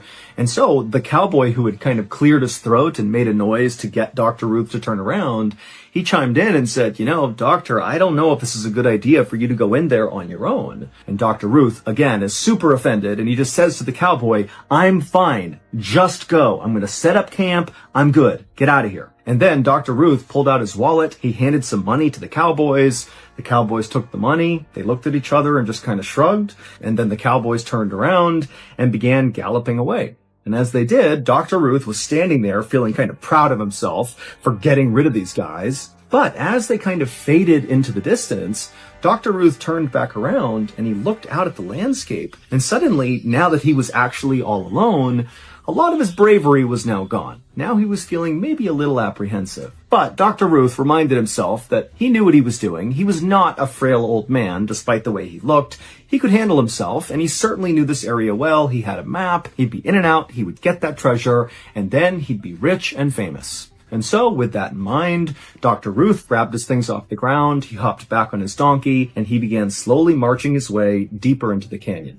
A little while later, as the sun was starting to set, Dr. Ruth decided it was time to stop, and so he stopped his donkey, he hopped off, he found a clearing by the side of the trail, and he began setting up his campsite. And then finally, once the canvas tent was all set up and his campsite was good to go, Dr. Ruth started a small fire, and then he rolled a small boulder in front of the fire, and he sat down on it, and then he reached into his pack, and he pulled out that notebook, and from inside the notebook, he pulled out the old fragile treasure map. Dr. Ruth's son had acquired this treasure map from a man in Mexico, and this man in Mexico apparently got it from a family that used to do mining in the Superstition Mountains, and they had drawn out this map before apparently they were all massacred inside of the Superstitions, but somehow or another, their map they had drawn about where they thought this treasure was had survived, and so Dr. Ruth's son had gotten this map and given it to Dr. Ruth. And so Dr. Ruth held the map up and he stared at it for a second. And as he did, he couldn't help but be drawn to this huge rock formation way off in the distance. So not on the map, but actually in real life, basically far down the canyon, there was just this massive rock formation. And for a second, Dr. Ruth was looking at it, thinking it kind of looked like a huge oversized gravestone. And in a way, it kind of freaked him out. But he looked back at the map and he realized there actually was a drawing on this map that clearly represented this big rock formation. And on the map, it had an arrow pointing to this little drawing, and it said this big rock formation was called Weaver's Needle. And according to the map, apparently the treasure was right near Weaver's Needle. And so Dr. Ruth was like, great, tomorrow I'll head straight for Weaver's Needle, I'll find the treasure, and I'll be rich and famous. And on that note, Dr. Ruth folded the map up, he tucked it back into his notebook, put it back in his pack, and then he took his beans and meat off the fire and he began to eat. And as he did, he whistled periodically to fill the silence that was filling the entire canyon.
By the time Dr. Ruth was done eating his food, it was totally dark inside of this canyon, like completely pitch black and silent. And as the doctor was kind of taking in this moment of absolute darkness and silence, he was startled by a sudden sound coming from high up one of the canyon walls. It sounded like hooves marching on stone, and it kind of echoed through the whole canyon.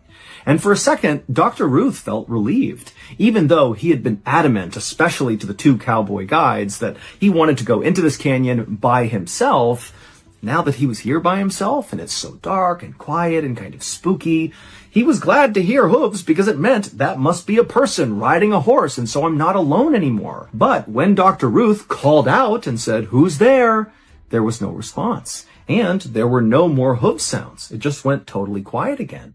And then, from all over the canyon, all Dr. Ruth heard was the yipping and howling of coyotes everywhere. By this point, Dr. Ruth couldn't help it. He felt terrified, and suddenly all he was thinking about were all the stories he had heard about unseen predators lurking in the shadows, stalking people who come into this canyon. And so Dr. Ruth decided, you know what? I'm just going to bed. And so he extinguished his fire, he packed up his things, and he went inside of his tent, and he laid down inside of his bedroll. And even though he knew he really wasn't actually safer in here, all he had was, canvas tent material protecting him from the outside world, but mentally, being inside the tent, he just felt safer. And so Dr. Ruth would lay in his tent in the total darkness, kind of on edge for a while, wide awake, listening intently for more hoofbeats or something out there. But there were no more sounds. The night remained silent and dark. And eventually, Dr. Ruth fell asleep. But in the middle of the night, Dr. Ruth suddenly woke up, and it was totally dark and silent, and he sat up, and he looked out of his tent. The flap was open, and at first, he couldn't see anything. It just seemed like darkness out there. But then he realized, moving around very slightly, pretty far away from his tent, but not that far away, were two eyes staring at him, unblinking, just staring directly into his tent. And Dr. Ruth, his heart started to race, and he's realizing that an animal, a person, something is right there. And so Dr. Ruth, he was about to yell out when suddenly the eyes blinked and vanished. Dr. Ruth fumbled for his gun, and he drew it, and he aimed it out of the tent, and he yelled, "I'll shoot if you come back, I'll shoot!" But there was nothing. Dr. Ruth would stay awake for at least a couple more hours, just anxiously staring out of his tent, wondering if this thing, this person, whatever it was nearby, but he never saw the eyes again, and there were no more sounds outside. And so eventually, Dr. Ruth did lay back down inside of his bedroll, and he went to sleep. When he woke up in the morning, Dr. Ruth immediately went outside and began walking out in the direction where he saw those eyes to see if he could find some tracks on the ground. In his head, he was hoping he would find a bunch of coyote tracks, and that would explain, what these eyes were. Even though in the back of his head, he's thinking that didn't look like a coyote. And so as Dr. Ruth began walking in that direction, he did begin to see loads of coyote tracks all over the place. And so he's thinking, there it is. It was a coyote. My brain's just playing tricks on me. But he got maybe 15 or 20 feet away from his tent, and he noticed there was another set of tracks that were not coyote tracks. They were human tracks, or what appeared to be human tracks, like barefoot feet tracks, except the size of them were really small, like a child's foot. Now, Dr. Ruth was a really small guy and wore a men's size 6, so he had very small feet. And for a second, Dr. Ruth thought, maybe these are my footprints. But he was like, I wasn't over here, and I wasn't walking around barefoot. So whose tracks were these? And then, making it worse, Dr. Ruth noticed these little prints, these little human-looking prints. They walked all the way over to the side of his tent, and they appeared to circle his tent over and over again. But then the prints didn't wander off and disappear. It's almost like the prints just continued in a circle, and then whatever this was making the prints just stopped where it was and vanished. At this point, Dr. Ruth was terrified, and he decided, let's just go towards Weaver's Needle, let's find this treasure and get out of here. And so he rushed back to his tent, he gathered up his things, he hopped back on his donkey, and he began heading towards Weaver's Needle, the thing that looked like a big gravestone. After riding for a couple of hours, Dr. Ruth was close enough to this huge formation that he was actually inside of the shadow cast by this Weaver's Needle. And when Dr. Ruth consulted his map, he saw that where the treasure was supposedly located was actually within the shadow of Weaver's Needle. And so he knew he was close. And so Dr. Ruth continued following the map as best he could. He turned this corner behind a rock formation, and then right up ahead, he saw this big wall of cacti that all had these axe heads lodged into their flesh, like someone had taken an axe and smacked the axe head in and then broken off the handle, but like dozens of times. And so Dr. Ruth stopped, and he's looking at these cacti, and then he looked at the map, and he realized on the map was actually a drawing that kind of resembled these cacti with the axe heads in them. And so he's thinking, oh my goodness, this map is accurate. I've found another landmark. I must be near the treasure. And so now all he had to do was kind of back up and orient this cacti with the axe heads in it, with Weaver's Needle and its shadow. And if he could just orient it correctly, he would know exactly where to go. And after backing up and moving the map around a couple of times, he finally had it totally oriented, and he realized there was a path straight up ahead that would go right to the base of Weaver's Needle, and he thought, that's it. That's where I dig. There's the treasure. And so feeling excited, Dr. Ruth hopped off the donkey, he grabbed his pickaxe, and he began moving in the direction of where he was going to dig. But before he got there, he heard something behind him. He turned to look, but by the time he saw whatever was behind him, it was already too late. an explosion rang out, and then everything went dark. 10 days later, those two cowboy guides who had brought Dr. Ruth into the Superstition Mountains, they came back out to check on him, to make sure he was okay. And they found his campsite, and it was abandoned. And they searched the entire area all the way down to Weaver's Needle and back, and there was no trace of Dr. Ruth. Over the next 45 days, a much larger search party was launched in this area to try to find Dr. Ruth, but at the end of those 45 days, there still was no sign of Dr. Ruth. And so the search was called off, and it was assumed that Dr. Ruth was dead. 3.5 months after that big search ended, so in December of 1931, another set of explorers were in the Superstition Mountains near Weaver's Needle, the big gravestone-looking rock formation, and they would discover a human skull on the ground. It was Dr. Ruth's skull, and it had 2 gaping holes in the side of it. A month after that, another set of explorers who were in the Superstition Mountains would find the rest of Dr. Ruth's skeleton located approximately 1 mile away from where his head had been found. But while the discovery of Dr. Ruth's body did provide some closure for his family, it actually only deepened the mystery of what the heck is going on in the Superstition Mountains. Because, one, despite the fact that Dr. Ruth's skull had been found with 2 holes in it, and the fact that his skull was found 1 mile away from the rest of his skeleton, authorities who investigated his death quickly said Dr. Ruth died of natural causes, and they closed the case. And the second weird thing that only deepened the mystery was when they were searching Dr. Ruth's campsite, they would find his checkbook. And inside of his checkbook, there was all this writing that was clearly from Dr. Ruth, writing his checks. And then towards the back of this book, there was a relatively fresh-looking message, and the handwriting looked totally different than Dr. Ruth's handwriting, that just said, Veni, Vidi, Vici, which in Latin means I came, I saw, I conquered. Now, we don't know who wrote this message, but the running theory is whoever very likely killed Dr. Ruth wrote this note inside of his checkbook. But we don't know why they wrote this note. Now, eventually, people began to think that because of this note that was in his checkbook, that suggests that maybe Dr. Ruth really was on the precipice of actually finally finding this treasure, and maybe the stories were right about the Superstition Mountains, that something lurks in the canyon protecting this treasure, and when it saw Dr. Ruth was about to take the treasure, this thing killed Dr. Ruth to stop him, i.e. they came, saw, and conquered Dr. Ruth. Also, adding to the strangeness of this entire story, in 1945, so 13 years after Dr. Ruth's skeleton was discovered, an adventurer named Barry Storm published a book about his journey to try to figure out what actually happened to Dr. Ruth.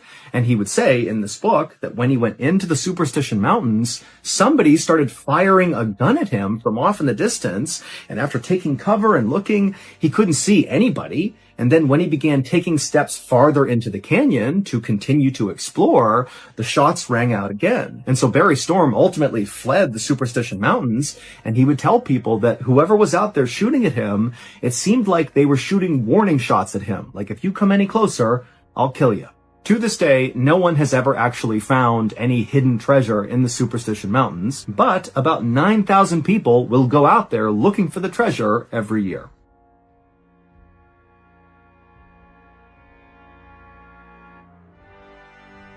On the afternoon of July 18, 1997, a man was driving down a road surrounded on both sides by trees in a rural part of Wisconsin called Douglas County. There were no other cars on the road, and so this guy was driving pretty fast. And as he rounded this bend in the road, something out the passenger side window on the side of the road in the grass caught his eye. He couldn't tell what it was, but it was a pretty big object. And after he drove right past it, he just couldn't stop thinking about it. Like, whatever it was, it just seemed out of place. And so for whatever reason, this man felt compelled to actually stop and go see what it was. And so he slowed down and parked on the shoulder. He got out and began walking along the road back in the direction of this object. And as he got closer, he began to see this object again in the shoulder of the road, and it was sort of obscured by grass and other things, so he couldn't see what it was. But as he got closer, he saw the object was pretty big, and it was all white. And as he took a few more steps and got within maybe 20 or 30 feet, he finally got a better look at this object, and he just froze. Because the object was a man wearing all white, a white suit, a white belt, white shoes, all white, and he was laying on the side of the road, just totally motionless. And for a second, the driver thought, maybe this guy is sleeping. But after taking only a few more steps and getting a totally unobstructed view at this guy, he saw there was a gaping hole in this man's chest. He was obviously dead. And so the driver turned around, ran back to his car, sped to the nearest house, and called 911.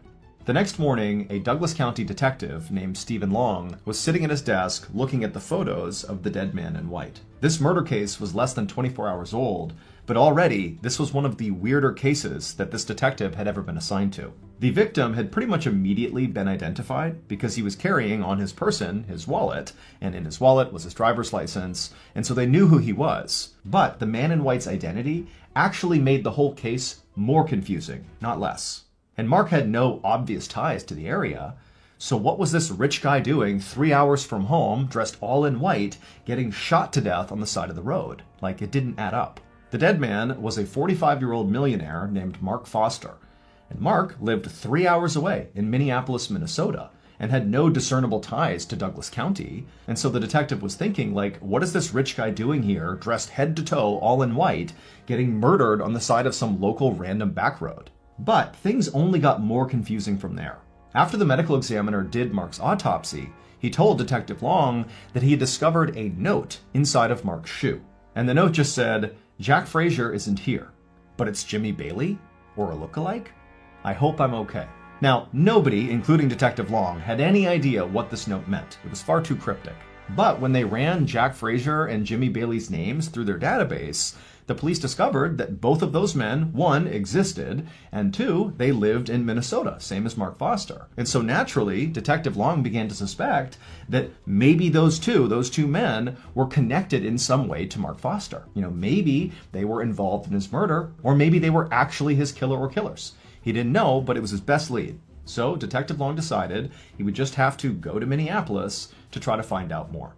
A few hours later, Detective Long parked his car at the Minneapolis police station. He got out and walked inside the building. Waiting for him inside was the local detective who Mark had already spoken to. And so after meeting this detective, the two of them went into an interview room where Mark Foster's wife was waiting for them. And right away, Detective Long noticed that she was very pregnant and at least 15 or 20 years younger than Mark. But despite that, she seemed very composed.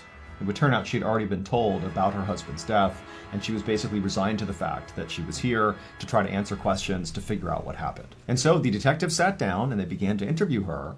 And then when they brought up the note that was found in Mark's shoe, specifically when they said the two names that were on that note, Jack Frazier and Jimmy Bailey, when they said that, it triggered something in Mark Foster's wife. She immediately began to cry, and then in between sobs, she would tell the detectives that she knew who those two men were. She told them that she had previously had relationships with both of them before marrying Mark. And she said after she married Mark, Jack and Jimmy became very jealous. They didn't like the idea that she had chosen Mark over them. And so she had always felt like those two, Jack and Jimmy, sort of had it out for Mark as a result of this romantic rivalry. After the interview with Mark's wife ended, Detective Long began to think that, despite this case appearing on the surface to be very odd and confusing, that perhaps in reality, it was quite simple. Maybe Jimmy and Jack were so jealous of Mark that they killed Mark.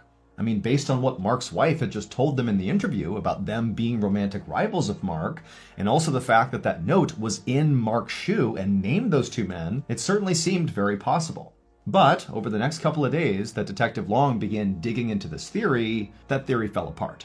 Because it would turn out Jack Frazier and Jimmy Bailey had absolutely airtight alibis. They simply couldn't have been the killers. Now, Detective Long was obviously frustrated. He felt like he really had it here. But he was not deterred. He decided his next move would be to try to better understand his victim. To this point, he had already interviewed a lot of Mark's friends and family, but something he had not done yet was simply go to Mark's house and have a look around. So Detective Long got a search warrant, and on July 29th, roughly a week after Mark was killed, Detective Long, along with another detective, pulled up in front of Mark Foster's large 2-story home in the middle of a quiet suburban neighborhood.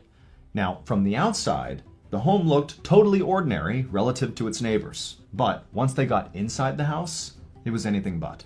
The detectives made their way up to the front door and knocked, and a few seconds later, Mark Foster's wife opened up the door and let them inside. And right away, Detective Long is looking around and he's seeing all over the walls on the first floor of the house are these graphic pictures and paintings of naked people.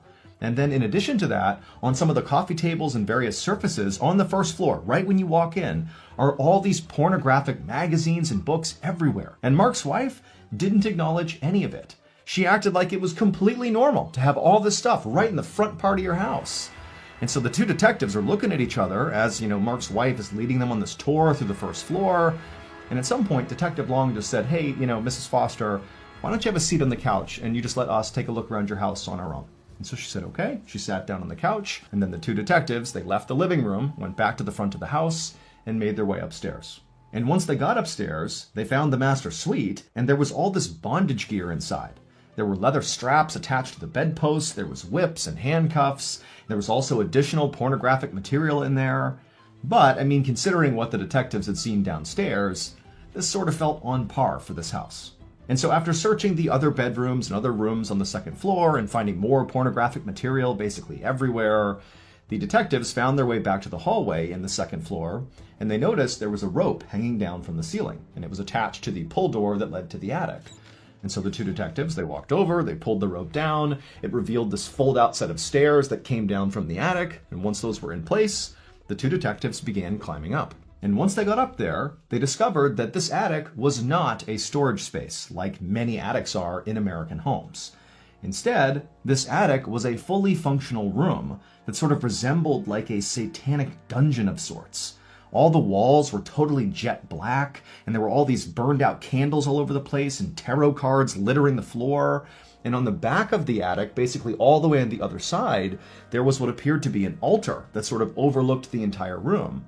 And on the altar were more candles, and there was a voodoo doll. It's totally creepy, and the two detectives are looking at each other like, what's going on here? And so the detectives, they climbed all the way into the attic, and then slowly began walking across towards the altar. And when they got close enough to actually see the altar up close, they just froze. Because sitting on the altar, in addition to the candles and the voodoo doll, were two business cards. Their own business cards. Detective Long and his partner immediately went downstairs and confronted Mark's wife about the attic. Like, what's going on up there? Why are our business cards on your altar?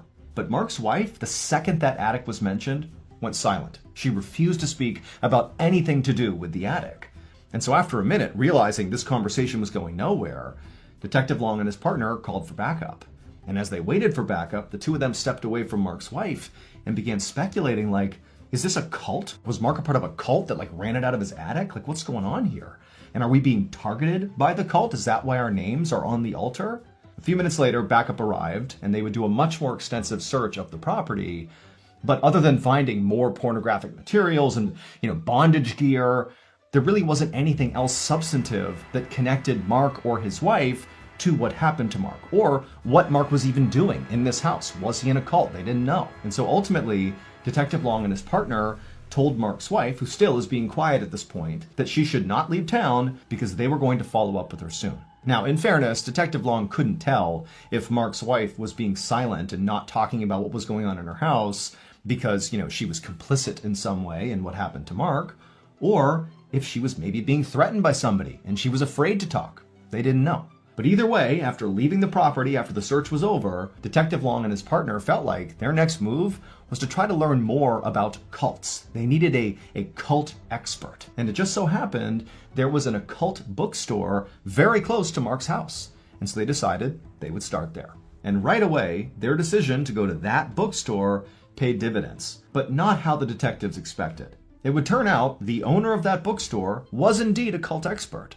But much more importantly, and relevant to this case, was that the owner happened to personally know Mark Foster. And he told the detectives that Mark came to his bookstore all the time, and also the owner said he knew a bunch of Mark's friends. And so by the time the detectives left the bookstore, they had learned a little bit about cults, but more importantly, they left with a list of names the owner had given them of known associates of Mark Foster who maybe were involved in whatever was going on in Mark's house. And so maybe they had information about what happened to Mark. The detectives were able to track down everybody on this list very quickly, and they were all young people in their 20s. And in each of the interviews they conducted, Each of these young people were very open about being in what they called a religious group that they said Mark was a part of as well. Now, the detectives theorized that this religious group was very likely a cult, like they believed, but they didn't call it a cult. They called it a group. But the detectives didn't let up. They kept pressing these people until eventually a new name surfaced, Greg Freisner. Now, none of these people said Greg was in charge of the cult. Instead, they just sort of said, well, talk to Greg if you want more information about our group. The detectives naturally began to wonder if this Greg person was the cult leader, or maybe he was Mark's killer, or maybe he was both. But regardless, it seemed pretty apparent that they needed to talk to Greg because he might have more information about what happened to Mark. It took a few days, but the detectives were able to track Greg down, and they brought him in for an interview. And boy, oh boy, did Greg have a story to tell. Based on what Greg told the detectives, here is what happened to Mark on the day that he died, on July 18th, 1997. On that day, Greg Freisner met Mark Foster at Mark's home. And when Mark came outside, he was dressed head to toe in white, something he would do for special ceremonies. And so Mark, he came down the steps, didn't say a word to Greg. They went to Greg's car. Greg hopped in the driver's seat, and Mark climbed into the back seat. And before long, they took off and began driving northeast. And for hours, these two just drove in total silence. Mark just stared out the window, and Greg focused on driving. The only thing that happened during this multi-hour-long drive was at some point Mark pulled out a piece of paper from his coat pocket, and he wrote something on it, and then after staring at it, he kind of smiled and tucked it into his shoe. And then a little bit later, Greg pulled over on the side of the road in Douglas County, Wisconsin, on this random backcountry road. And as soon as they pulled over, again without saying anything, Greg and Mark got out of the car, and they went around to the back of the car where the trunk was. And the two men are kind of stretching, it's been a long drive, taking in the scenery. And then before long, Greg pops open the trunk. And in the trunk is a rifle. Neither man have any strong reaction to this. Greg just reaches down, pulls the rifle out, and Mark, calm as can be, just begins walking over to the side of the road, to the shoulder. And then once he got to the shoulder, Greg came over and stood right in front of him and just looked intently into Mark's eyes, looking for the signal. And at some point, after Mark kind of composed himself, he nodded at Greg, at which point Greg raised that rifle, placed the barrel directly on Mark's chest, and fired. Mark crumpled to the ground, and he laid there for a second just moaning horribly, and Greg just stood over him watching until finally Mark went silent and died, at which point Greg casually went back to his car, got inside, and drove home. The only time he stopped was to throw his rifle into a nearby river. But once Greg got home, he was overjoyed because he knew the sacred ritual he had just carried out with Mark had been a total success. It had gone exactly to plan. It would turn out Mark Foster was absolutely a member of that religious group, the cult, if you will. Except he was not just a member. He was the cult's leader. And Mark is the one who orchestrated his own death. However, Mark did not view his death as him actually dying. Quite the opposite. We celebrate life as we celebrate death. Death is nothing to be afraid of. Death is a great crossroads, a change in attitude, a change in longitude, a change in the way that we perceive our spirit. When we reach that portal, they'll ring some golden bells. He believed that what he and Greg, his most devout follower, were going to do, this sacred ritual, was after Greg fires the shot into his chest and ends this body's life, that his soul, his consciousness, and his power will be transferred into Greg.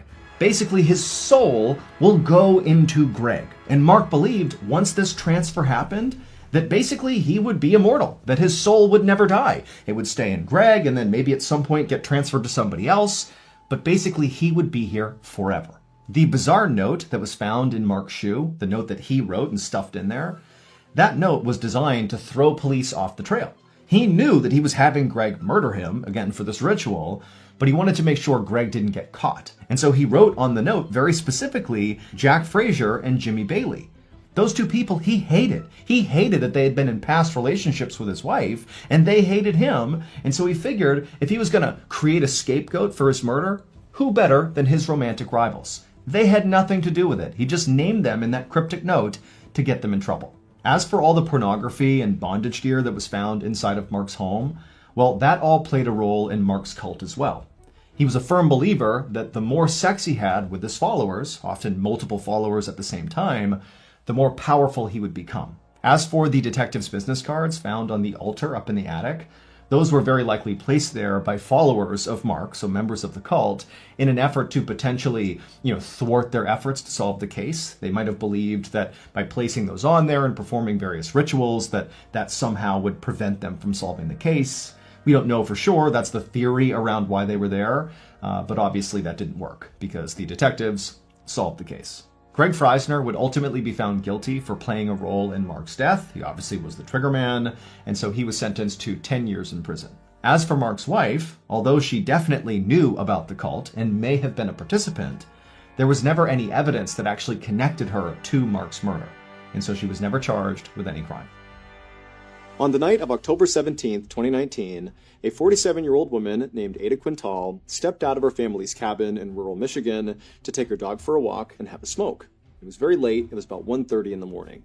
Now, this cabin where she was staying was very isolated. It was about a half mile away from any neighbors, but Ada actually enjoyed the solitude. She was surrounded on all sides by forest and swamps, and the wilderness actually made Ada feel a lot safer than when she was back home in the densely populated Detroit area where she lived full time. And this was because just a few months earlier, when she had been back home in Detroit, she had been the victim of an unprovoked attack. She had been out in the city around all these people in broad daylight, and this guy came up to her and just jumped her, broke her nose, gave her a concussion, and then ran off. But the scariest part of this attack was not the fact that she had been brutalized. It was that this guy did not appear to have any reason to attack her. He didn't know Ada, and Ada had not been robbed or anything. It was like he just randomly identified her and attacked her. And the guy had never been caught. And so this ordeal had had such a profound impact on Ada that it really began to affect her health, both mentally and physically. She started to just kind of decline. And on top of that, she had been laid off from her engineering job. And so now she was unemployed and seriously depressed. And so recently, when Ada's uncle had called her and offered to pay her to come out and live in this 2-story family cabin and fix it up for the winter, Ada had jumped at the chance. I mean, not only would this solve her unemployment issue, but also she loved this cabin. It had been in her family for 75 years, and some of her fondest childhood memories were in this cabin. And so she looked at this as a chance to kind of get away from the city and just be in her happy place and kind of reset and recover from the trauma of the attack. And so for the past week, Ada and her boyfriend had been staying in this cabin and doing small repairs and cleaning it up. But 2 days earlier, her boyfriend had had to leave and go back to the city where they were actually fixing up another property, a condo. And so now it was just Ada and her dog. But that was totally fine with Ada. She liked being out here by herself, so this was no big deal. But tonight, she was feeling frustrated because she couldn't sleep. About an hour earlier, she had taken a pill to help her sleep, but so far it hadn't worked, and so she was feeling kind of wired and anxious, and so she had decided to go on a walk with her dog in hopes that that would clear her mind and allow her to finally get some rest. Now, these roads that surrounded this cabin were kind of small and zigzaggy, and, there weren't any street lights. I mean, this is not exactly a good place to go for a nighttime walk. But Ada knew this place like the back of her hand, and she also carried a 9mm pistol in her pocket, just for protection. And so after walking for a few minutes down one of these dark, winding roads, Ada's dog stopped to relieve himself on a bush. So as the dog was going to the bathroom, Ada just casually smoked and waited. But at some point, the dog just stopped going to the bathroom, turned slightly, and began growling, and its ears perked up, and it was looking off into the darkness right ahead of them. And so Ada instinctively took her flashlight and raised it up and aimed it in the direction her dog was looking. And right away, the cone of light illuminated these two eyes looking right back at Ada. And immediately Ada knew what she was staring at. It was a mountain lion. And so doing her best to stay calm, Ada slowly reached into her pocket to pull out her gun, but before pulling it out, the two eyes blinked shut, and then she heard it kind of turn and run off into the forest. It was gone. Once Ada was sure the mountain lion really was gone, she breathed a sigh of relief, and then very quickly tugged on her dog's leash. They turned around, and she hustled back towards the cabin. When Ada reached her cabin, which was all lit up because she had left all the lights on before she had left, she jumped up the front steps, she opened up the door, she went inside with her dog, and after letting her dog off the leash, she shut and locked the door. Then she grabbed her phone and texted her boyfriend to tell him about this mountain lion.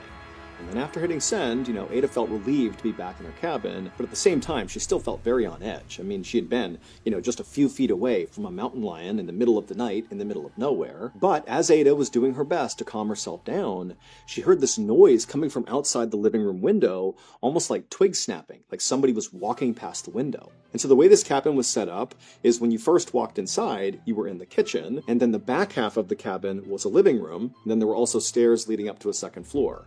But from in the kitchen, you had a clear line of sight into the living room and vice versa. It was kind of like one big room with two functions. And so from where Ada was standing in the kitchen, she could clearly see the window in the living room where this noise had kind of come through. But because the inside of the cabin was all lit up and the outside was dark, from her perspective, all she could see was a reflection on that window. So to look outside that window to see what had made that noise, she would need to get right up next to the window. And so feeling pretty nervous at this point, she walked across the cabin, she made her way towards this window, and then she pressed her face right up against the glass to look outside. But all she saw outside was just darkness. I mean, there was nothing out there. And so Ada stepped back from the window and started to wonder if maybe the sound she had just heard was maybe that mountain lion. Maybe it followed her back here. That was terrifying, but at least she was inside. But also she was thinking to herself, mountain lions are not known for being aggressive towards humans, and they wouldn't come up to her cabin like this and prowl around outside. That's just not what mountain lions do. But Ada didn't really have any other explanation, and so she told herself, it's gotta be nothing, there's nothing out there, this is a safe place. And so she kind of forgot about the noise, and she took off her coat and put her stuff down, and then she sat down on the couch in the living room, turned on the TV, and tried to relax. But only about 20 minutes later, when Ada had finally relaxed and was even thinking about getting into her bed and going to sleep, she heard another noise coming from that same window in the living room. And this time, when she looked up and looked out that window, despite the reflections inside the cabin, she could clearly tell there was something moving outside of her cabin. And it was definitely not a mountain lion. It looked like a man. And so Ada had to stifle a scream, and then instinctively she lunged for her gun on the coffee table, and then darted behind the couch and crouched down to make sure whoever was out there couldn't see her. And then, with gun in hand, she began calling out to the person out there that, "Hey, I'm armed. If you come in here, I'm going to shoot you." But it was just silence. And then Ada strained her ears to try to hear any sound that would give away where this person went. Were they still outside that window? Had they moved somewhere else? But all she could hear was the sound of the wind whipping outside and an owl hooting off in the distance. But then, right as Ada was starting to wonder, did I really see somebody out there? Is this all in my head? That's when she heard the distinct sound of footsteps on her front porch. And so again, Ada had to stifle a scream, and she darted to the other side of the couch, preventing the person from the front of the house to seeing her now. Then she grabbed her phone, and she was dialing 911, and she was about to hit call when she stopped herself. And she began to wonder, am I just totally overreacting here? I don't know if there's somebody out there. I could be hearing things. Or maybe it's just like an animal or something. And also, deep down, Ada knew that ever since that attack in Detroit that summer, that basically everything scared her. And she was starting to wonder if maybe she was just being totally paranoid and there was nothing going on. And she didn't want to embarrass herself by calling 911 and having them come out here and finding nothing. And so Ada decided she would call her boyfriend, and so she called her boyfriend, and as the phone is ringing, she's listening intently for any other footsteps outside, but she can't hear anything. And then her boyfriend, he didn't pick up. It's also like 2:30 in the morning at this point, but her boyfriend doesn't answer. And so after that, she tries calling one of her friends, and her friend does pick up. And right away, Ada just began telling this friend about all the things that had happened that night, from going out and seeing the mountain lion and then coming back in, hearing the sound and now hearing the footsteps on the front porch. And, she was worried that maybe she was just making it all up, but she was still really scared. And even though Ada was trying to be composed as she was telling her friend, her voice began to crack and she began to cry because she really was scared. And the friend just said, "Look, I'm going to call the police on your behalf. It seems like it's worth having them come out just to make sure you're really okay. Give me the address and I'll tell them where to go." And so Ada would give her friend the address, but she told the friend, "Thank you, but do not call right now. Just please stay on the phone for a minute and let me just do a quick investigation. Let me look out the windows, and just really make sure that this is nothing before you call the police."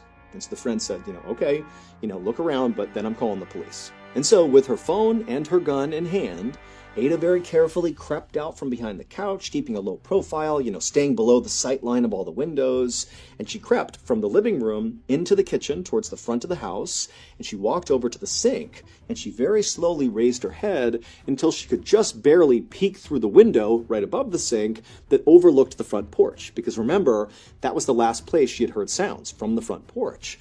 And so she very carefully peeks and looks out the window, and there's nothing there. Nobody's on the porch. It's just empty, dark forest. She's safe.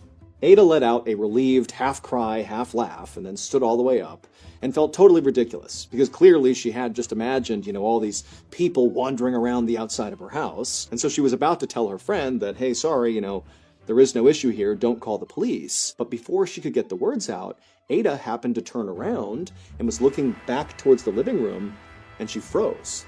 Because there, in that same window she had heard those sounds coming from in the living room, was now the silhouettes of two men, clear as day, just looking in the window right at Ada. And so, acting purely on instinct, Ada just raised her gun and aimed it at these two men, and to her horror, the two men also raised guns and aimed them right back at Ada. And so Ada just started firing her gun at the window, and these men began shooting back at her, and right before Ada leapt to the ground, she was pretty sure she hit one of the men in the head with one of her rounds, and so she lands on the ground. It's absolute pandemonium at this point, and her friend, who's still on the phone, is screaming like, what's going on? What's going on? And all Ada could think to do was yell out, there's two men, they're shooting at me, I think I shot one of them. And the friend is screaming, I'm gonna call the police. And then the line goes dead. And Ada, who's crouched down behind the kitchen island at this point, she realizes all the shooting has stopped. It's now dead silent in the cabin. And so for a second, Ada was thinking to herself, maybe I managed to shoot both of them, and that's why it's quiet right now. But then another thought began to enter her head,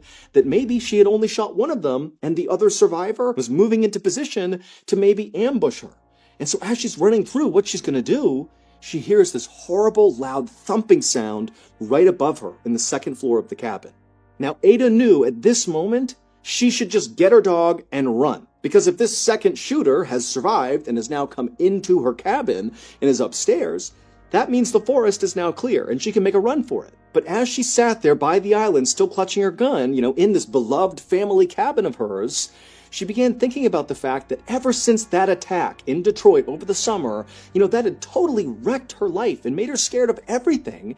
And so as she heard the sound of whoever this was marching around in her second floor, she made a decision. She was going to stand her ground and fight. And so she took a deep breath, she stood up, and with gun in hand, she made her way to the stairs and began to go up. The police arrived at the cabin about 30 minutes later because Ada's friend did call the police, and she warned them that as far as she knew, there could be at least two gunmen there, and maybe Ada had shot one of them. She wasn't sure. And so when the police arrived, they showed up, guns drawn, and they walked up to the cabin and they searched the outside, but there was nobody out there. It was silent. And then when they made entry into the cabin, they saw clearly there had been a shootout. I mean, there were bullet holes all over the place, broken windows. But after searching the cabin top to bottom, they didn't find anybody. No Ada, no shooters. However, they did find Ada's terrified dog inside of the cabin, and the dog would be just fine. Now, once the cabin was secured of any threats, the police would do another comprehensive search looking for any evidence that would kind of tell them, where Ada or these shooters had gone. And during this secondary search, they would find Ada's shoes and her cell phone on the roof of the cabin, and they would also find her gun on the ground not far from the roof, suggesting maybe she had fallen off the roof or jumped from the roof, but they were kind of located roughly in the same area. And during this secondary search, they wouldn't find Ada or the gunman, but they would find Ada's cell phone and her shoes on the roof of the cabin, and they would also find Ada's gun on the ground not far from where her shoes and cell phone had been found. But that was it. Police immediately launched a massive search in the forest surrounding the cabin, but despite looking all over the place, they could not find any signs of Ada or her attackers. Police checked local hospitals to see if maybe the man that Ada had shot had shown up seeking medical attention, but as far as they could tell, he hadn't. And so pretty quickly, the police theorized that maybe there were no gunmen. Maybe what really happened here is Ada's boyfriend attacked her, and he was responsible for whatever happened to her. But when police checked on Ada's boyfriend, it would turn out he had a rock-solid alibi. He had been with Ada's adult son at the time Ada had gone missing. And Ada's own son said, yes, for sure, he was with me. He did not do this. But after that, the police thought, okay, well, maybe if Ada's boyfriend didn't do this, maybe he hired other people to hurt Ada. But there was no evidence of any strange financial transactions, and as far as they could tell when they did some digging, there was no strife in Ada and her boyfriend's relationship, so there was no clear reason why he would want to hurt her, and so that lead also kind of fell flat. Police would confirm that Ada was attacked that previous summer by this random guy in Detroit, and so for a little while they speculated that, maybe this guy, this attacker, who had never been caught, had maybe tracked Ada down to finish off the job. But that seemed so far-fetched and just unlikely that basically was shut down as well. And as the days passed, the evidence that was coming in only made the case more confusing. For example, there were all these bullets fired during this big shootout in the cabin, and when they examined the actual bullets they extracted from the walls and the floor and the ceiling, they were all from Ada's gun. However, outside and inside the cabin, they found all these different shell casings, suggesting that those bullets had been fired from different weapons, i.e., maybe the attacker's weapons. And so as the weeks passed by and Ada and her attackers were not found, people began to speculate that, maybe this was all an elaborate setup by Ada just so she could disappear. Or other people thought maybe she was abducted by aliens. I mean, there were lots of theories surrounding this, but basically nobody knew what happened. And then pretty soon, the case just went completely cold. That is, until December 21st, 2019, so about 2 months after Ada's disappearance. And on that day, Ada's family decided to drain a pond that was near that cabin in the woods. At this point, the family was so desperate for closure that they were prepared to do just about anything to find Ada and to figure out what happened to her. And so even though this pond had previously been searched by the police, they drained this pond, and sure enough, they find Ada. She was deceased, and her body was found about 300 yards away from the cabin, and she was covered in only about a foot of water. Now, initially, the speculation was, well, here you go. She must have been chased out of her cabin by these attackers, and she was shot and killed, and this is where she fell. But after a quick examination of her body, it was clear she had no bullet wounds on her anywhere. In fact, she didn't even have any bruises on her or any major scrapes or cuts or anything, so it didn't even seem like she had been in any sort of physical struggle at all before she died. In fact, unless she had drowned, it really just seemed totally unclear how she had died. It was not until the medical examiner did Ada's autopsy that all this baffling evidence began to make sense. It would turn out, in the wake of that horrible random attack that Ada had suffered over the summer, that Ada was actually doing far worse than she let on to her family and friends. She had basically begun to cope with her trauma and anxiety with substance abuse. And so on the night that she had died, she was likely feeling totally stressed out and anxious, and she couldn't sleep as a result. And so she had taken some Valium, which is a fairly strong sedative, and also some anti-anxiety medication. But after taking those pills, she still wasn't tired. And so that was when she decided to, go out for a walk with her dog, to clear her head, and have a smoke. But it was not cigarettes that she was smoking. She was smoking methamphetamine, known simply as meth. And meth is a very strong stimulant that people like because it makes them feel very strong and confident and alert, which for Ada was a powerful antidote to the helplessness she was feeling all the time from the attack she had suffered that summer. But one of the many downsides of meth is that it can make you extremely paranoid. And so during her walk that night, as she's smoking meth, she sees a mountain lion, which terrifies her, and then after the mountain lion trots off, it was like that jolt of adrenaline and fear from seeing the mountain lion didn't subside because of smoking meth. It was like the meth sent her into this paranoia overdrive that she couldn't escape from. And so when Ada went back inside of her cabin, she very likely did see people in her windows. But almost certainly it was just her own reflection, but again, she's in this meth-induced paranoid state, and so instead of realizing it was her own reflection, she thought it was like intruders coming to get her. And before long, she'd raised her gun and thought the people outside were raising their gun back at her, but again, it's just her reflection, and so when she was shooting, she was basically having a shootout with herself. And then as for, the strange noises she was hearing, like the footsteps on the second floor, very likely those were just natural sounds kind of happening outside. She's out in the middle of a forest. There's lots of noises that are totally natural at night. But again, she's in this paranoid state, and so she went upstairs to confront the person, and then didn't see anybody, and then police theorized that she must have, climbed out onto the roof to hide from these attackers, and then at some point, for reasons unknown, she leapt from the roof or climbed down or something, leaving behind her cell phone and shoes on the roof. She left her gun on the ground, and then she ran off into the forest, where she ultimately collapsed, 300 yards away in a foot of water, where she died not from drowning, but from a combination of hypothermia and also a toxic combination of drugs in her system. And so in the end, the danger that Ada was trying to escape was in her own mind. Around 9 p.m. on December 29, 1980, a 57-year-old woman named Vicki Landrum rode in the front seat of her friend Betty Cash's car, while her 7-year-old grandson, named Colby, who she was raising, sat between them. The three of them had just had dinner at a truck stop and were now on their way home, driving down a dark wooded highway near Huffman, Texas, which is a small town about 30 miles northeast of Houston. As they drove down the road, Vicki began to notice the windshield was fogging up from how cold it was outside and how warm it was inside the car. And so Vicki turned on the defroster. And as the windshield began to clear, Vicki noticed this bright light right out in front of them up over the trees. And at first, Vicki just figured, they were close to the Houston airport, and so that light must just be an airplane. But as the trio continued driving down this winding highway road, that light that Vicki really thought was a plane landing appeared to just kind of hover in the trees. And actually, as they drove, the light almost appeared to get closer and closer to them. So it didn't really seem like it was a plane. Now, at first, Vicki thought this was just kind of interesting and was curious about this light. But as they got closer and closer to this light, it became very obvious that the inside of the car was getting much warmer and stuffier than any of the heat settings would allow it to get, to the point where Vicki was actually sweating and panting from the heat. Now, all of this was happening really quickly, and so Vicki sort of went from being curious to being kind of anxious. Like, what was going on here? Like, does this light have something to do with the heat they're experiencing in the car?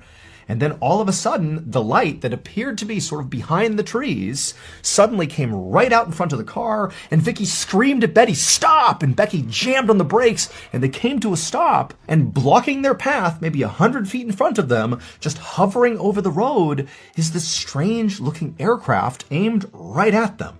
This craft was the strange light.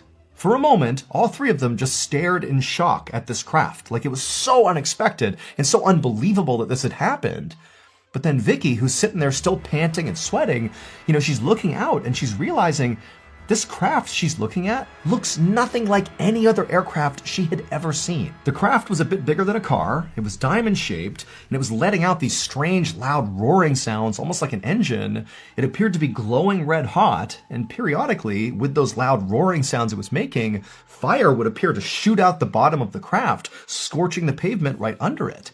And again, this strange craft is just hovering there right over the ground, appeared to be aimed directly at Vicki, Betty, and Colby. Pretty quickly, Colby began to cry. He was scared. But Betty, the driver, she said she couldn't go anywhere. The road was too thin. She couldn't really turn around very easily, and she couldn't drive straight and go under the craft and risk being burned by the flames. And so they were just kind of trapped there. And so Vicki and Betty sort of looked at each other like, okay, we're gonna wait it out and hope this craft just eventually flies away. But after several minutes, and the craft still had not departed, it was still blocking their way and periodically spitting fire into the ground, Vicki and Betty are like, well, let's get out and see what's going on here. Let's investigate. By this point, their fear and anxiety around this had sort of been replaced by just genuine human curiosity. I mean, what the heck is this thing? And so Betty, the driver, she gets out, and Vicki, she tells her grandson, stay in the car, so Colby's right here, and Vicki gets out, and the second she does, and she now has an unobstructed view at this craft, she suddenly remembered this Bible verse. So Vicki was very religious, and she had read in the Bible that one day Jesus would return to the earth, and when he did, he would return in a rain of fire. And so all of a sudden, Vicki believed that what she was looking at was not some aircraft, but the second coming of Jesus Christ. This was like a highly spiritual moment for her. But just as Vicki was about to go forward and actually inspect this thing up close, she heard Colby call out for her. He was crying hysterically. He was totally scared and upset. And so this kind of broke Vicki out of her trance. She turned around and went back to the car to comfort Colby. And when she got back to the car, she found Colby scrunched up on the floor underneath the dashboard like he was trying to shield himself from this craft. And so Vicki, she got right down there with him. She wrapped her arms around Colby and began praying with him to try to calm him down. But while Vicki and Colby were praying inside the car, Betty remained outside of the car, just staring at this craft. And it went on like this for about 10 minutes until Vicki, who's still tucked down there with Colby, heard that roaring sound coming from the aircraft get noticeably louder, like it was about to do something. And so Vicky poked her head up and she looked out the windshield, and sure enough, this craft was beginning to take off. It was getting higher and higher off the ground. Flames were shooting out the bottom of it. Betty was still outside staring at it. And then before long, this craft had shot straight up into the air and began taking off up and away from them at a really steep angle. And at the same time, Vicky suddenly saw this swarm of all these helicopters, these military-style helicopters, go right up around this craft, like they were escorting it. And then the craft and all these helicopters took off into the horizon and disappeared. After they were all gone, Vicky realized that what she had just witnessed was not the second coming of Christ. Because of these military helicopters that arrived as this craft took off, it told Vicky and also Betty that very likely this was just a U.S. military exercise of some sort. And so a few moments later, Betty came back to the car and sat in the driver's seat, and Vicky, she climbed back into her seat and lifted Colby up to the middle seat as well. And for a moment, the three of them just sat there in silence. I mean, there's nothing blocking their way anymore. They're just sort of trying to process what just happened. Eventually, Betty just put the car in drive and began driving straight ahead, crossing right over that scorch mark on the pavement where the craft had been. About 45 minutes later, Betty pulled up to Vicky's house and parked the car. Vicky and Colby, they got out, they said goodbye to Betty. They didn't really talk about what they had just seen, they just said goodnight. And then Vicky and Colby headed inside the house. And as much as both of them did have things to say about whatever it was they saw, they just continued not to talk about it. They both were just kind of eager to go to bed. However, as Vicky was putting Colby to bed, he began to complain that his stomach hurt, and at the same time, Vicky began to realize that she also didn't feel very well. And shortly after that, both of them were vomiting in the bathroom. And this scared Vicky. She tried to tell herself that, maybe the reason they were sick is because they ate some bad food at that truck stop. But deep down, Vicky was very concerned that their nausea was somehow connected to that strange craft. And so it was a very long night, with Vicky and Colby being nauseous most of the time. But eventually they both did fall asleep. And then when Vicky got up the next morning, she still felt awful. And so Vicky, she rolled out of bed and made her way to the bathroom. And when she looked at herself in the mirror, she gasped. Her skin was bright red and blistered, like she had had this horrible sunburn. At this point, she knew whatever was going on here, it had to do with that craft. She just knew it. And so Vicky instinctively rushed to Colby's room to check on him to see if his skin was all blistered and red. And she found he was still sleeping, but she could see his skin was red and blistered in some places, but not nearly as bad as Vicky's. And so Vicky, she began thinking about the night before, and she remembered she had gotten out of the car and gotten closer to the craft. So she was sort of more exposed to the craft, if you will, than Colby, who stayed in the car and tucked himself down underneath the dashboard the whole time. And so maybe Vicky's exposure to the craft was higher than Colby's, which is why she looked worse. But as Vicky was thinking this through, she remembered that Betty had actually stayed outside the car for 10-15 minutes, much longer than Vicky had, the whole time just staring directly at this craft. And so immediately Vicky was worried that, if this is what happened to me, I can only imagine what shape Betty is in. And so Vicky ran to the phone, she picked it up, and she dialed Betty's number, and she listened, and it just kept on ringing and ringing. Betty didn't answer. Now, at this point, Vicky was in a full-blown panic. Not only because she was worried about Betty, but also, she doesn't really know what's wrong with her or with Colby. She doesn't know if their sickness is going to get worse or better. Currently, she felt horrible. She was nauseous. Her skin seemed to be practically falling off. Colby was in less bad shape, but still not healthy. And also, Vicky didn't have the money to even go to the doctor to get looked at. And so as much as Vicky really wanted right now to just go check on Betty, go drive to her house and check on her, she couldn't. She needed to focus on herself and her grandson first and make sure they were okay before she did anything else. And so over the next few days, Vicky and Colby stayed home. They slowly regained their strength. And over those few days, Vicky actually would get Betty on the phone. And Betty would tell her that, yes, she's also dealing with similar symptoms, but she was okay, which was very reassuring to Vicky. However, Vicky also knew that Betty was not a complainer, and even if she did have horrendous symptoms, she was not the type of person who would necessarily tell Vicky. She would sort of tough it out. Finally, after 5 days, Vicky felt strong enough to go check on Betty in person. However, when she got to Betty's house and went inside, she called out for Betty, but there was no answer. The house was eerily quiet. And so Vicky began walking around Betty's house looking for Betty. And eventually, Vicky walked down a hallway and reached Betty's bedroom, and the door was shut. Vicky called out for Betty, but there was no answer from inside. And so feeling kind of scared at this point, Vicky reached down, she turned the handle and opened the door, and immediately she saw Betty on her bed, and Betty looked horrible. She was barely conscious. Her entire body was red and blistered and bleeding. There was vomit all over the bed sheets, and there were all these huge clumps of Betty's hair littering her pillow. And so Vicky was horrified. She rushed inside. She scooped her friend up, and between the two of them, they kind of hobbled out of the house. Vicky put Betty in her car, and they sped to the hospital. A few hours later, Vicky was waiting in the emergency room where Betty was being treated when Betty's doctor walked into the waiting room, at which point Vicky stood up and rushed over to him and said, "Hey, what's going on with Betty? What happened to her? What's going on?" But the doctor just shook his head and said, your friend, her skin is literally peeling off her face in sheets, and there are blisters breaking out all over her body. He told Vicky that her symptoms reminded him of radiation poisoning. However, he also told Vicky that that was basically impossible. For Betty, a woman who lives in rural Texas, where would she go to come in contact with something that radioactive? It just seemed not possible, so that couldn't be it. But Vicky, when she heard this, felt like she knew exactly how Betty came in contact with something highly radioactive. It had to be that craft. And so without even thinking about it, Vicky began pouring out the story of how her and Betty had seen this light, and then this craft appeared on the road, and it was shooting fire, and then it flew off with helicopters all around it. But as she was wrapping up her story, Vicky was suddenly overcome with embarrassment, because the doctor was now staring at her like she was totally out of her mind. A month later, in early February of 1981, Vicky was at her kitchen table with the phone pressed to her ear. She was calling her local senator, who she had already written to try to tell him about this strange aircraft she had seen that made her friend sick. But Vicky did not have high hopes about this phone call, because she had already been ignored so many times by so many people when it came to this story. So by this point, Vicky and her grandson Colby had basically recovered from their nausea and their burns.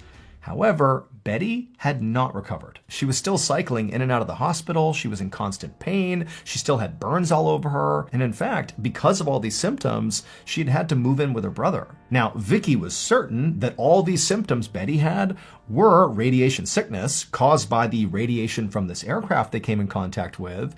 But it was like everybody they told about this aircraft didn't believe them. Just then, Vicky heard a woman's voice break through the hold music. It was the local senator's secretary. And so Vicky quickly explained why she was calling and why she really wanted to talk to the local senator.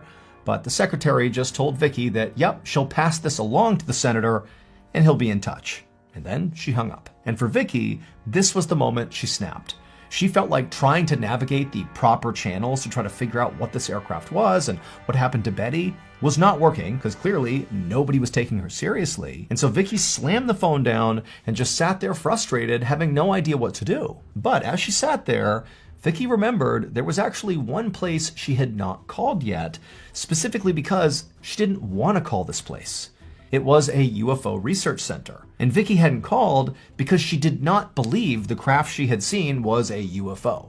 She believed it was a military aircraft because she had seen the helicopters escorting it away, and that made the most sense. It had to be military. But if she called the UFO research center and people found out about that, it would make her look even crazier, because now she's claiming the craft was aliens or something. But now Vicky felt like she had run out of options. So she picked up the phone, grabbed the piece of paper with the number on it, and dialed. A couple days later, a scientist named John Schuessler drove down the winding wooded highway into Huffman, Texas. He was going to meet up with Vicky. John was an aerospace engineer for NASA. However, he also spent a lot of time investigating UFO sightings. Vicky's call to that UFO research center had created a lot of excitement in the UFO community, and the story had eventually found its way to John, who decided he would take on the case. Now, to be clear, John was not into researching UFO sightings in order to prove they really happened.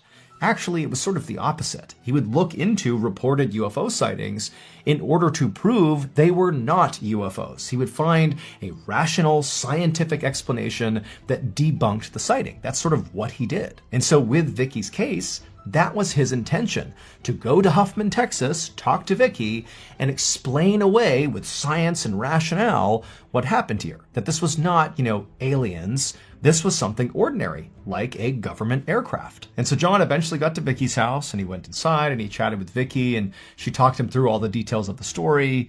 And then eventually they both left Vicky's house, they hopped in their respective cars, and headed out to go to the actual site where this had happened. And when they got there, and John got out of the car, he didn't need Vicky to direct him to the specific site, because right in front of him was this really obvious black circle right in the middle of the road, as if the road itself had been melted and then re-solidified and actually looked different. And Vicky said, that's where it was. That's where the craft was hovering. Those marks are from the craft. Now, this was great evidence that a craft really had been here, but John wanted more. He needed to figure out what kind of craft this really was. And so he told Vicky he was going to leave and go canvass the area for witnesses, and he told her he would keep her updated. So Vicky left, and John drove up the road until he reached some campsites and farmhouses. And John systematically went from door to door and tent to tent, asking anybody if they had seen or heard any aircraft or anything strange on the night of December 29th. Now, going into this, John didn't really know what to expect from these people he was asking. I mean, he's some random scientist showing up uninvited at people's homes, asking if they'd seen strange lights in the sky. However, every single person he spoke to said that, yes, they had seen that aircraft on December 29th.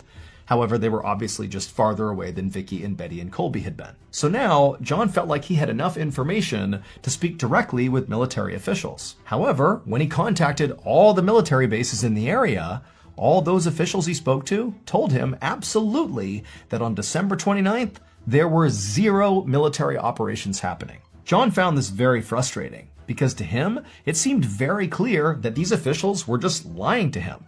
But what they were lying about and why was unclear. So John actually went to these military bases to speak to the officials face to face.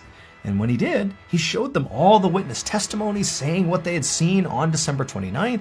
And he also told them that with his own eyes, he had seen the black scorched mark on the pavement, where the pavement seemed to have literally melted in a ring and re-solidified from the heat of this craft. And to John, I mean, that scorch mark almost proved something had been there, very likely a military craft. But all these military leaders, despite hearing this and hearing John's testimony, they just said, you know what, you can gather up all the evidence you think you have here, but it doesn't matter. It doesn't prove that we were in the area. There was no military craft there that night. And so the bottom line was, the military was adamant they were not involved. And so the case really began to stall. John went home, but he couldn't stop thinking about the case. And so he kept in touch with his witnesses and periodically checked in with military officials, but nothing seemed to change. Except that Betty continued to get sicker and sicker, and Vicky actually began to develop other serious symptoms, like developing cataracts in one of her eyes. And then John got a frantic call from one of his witnesses.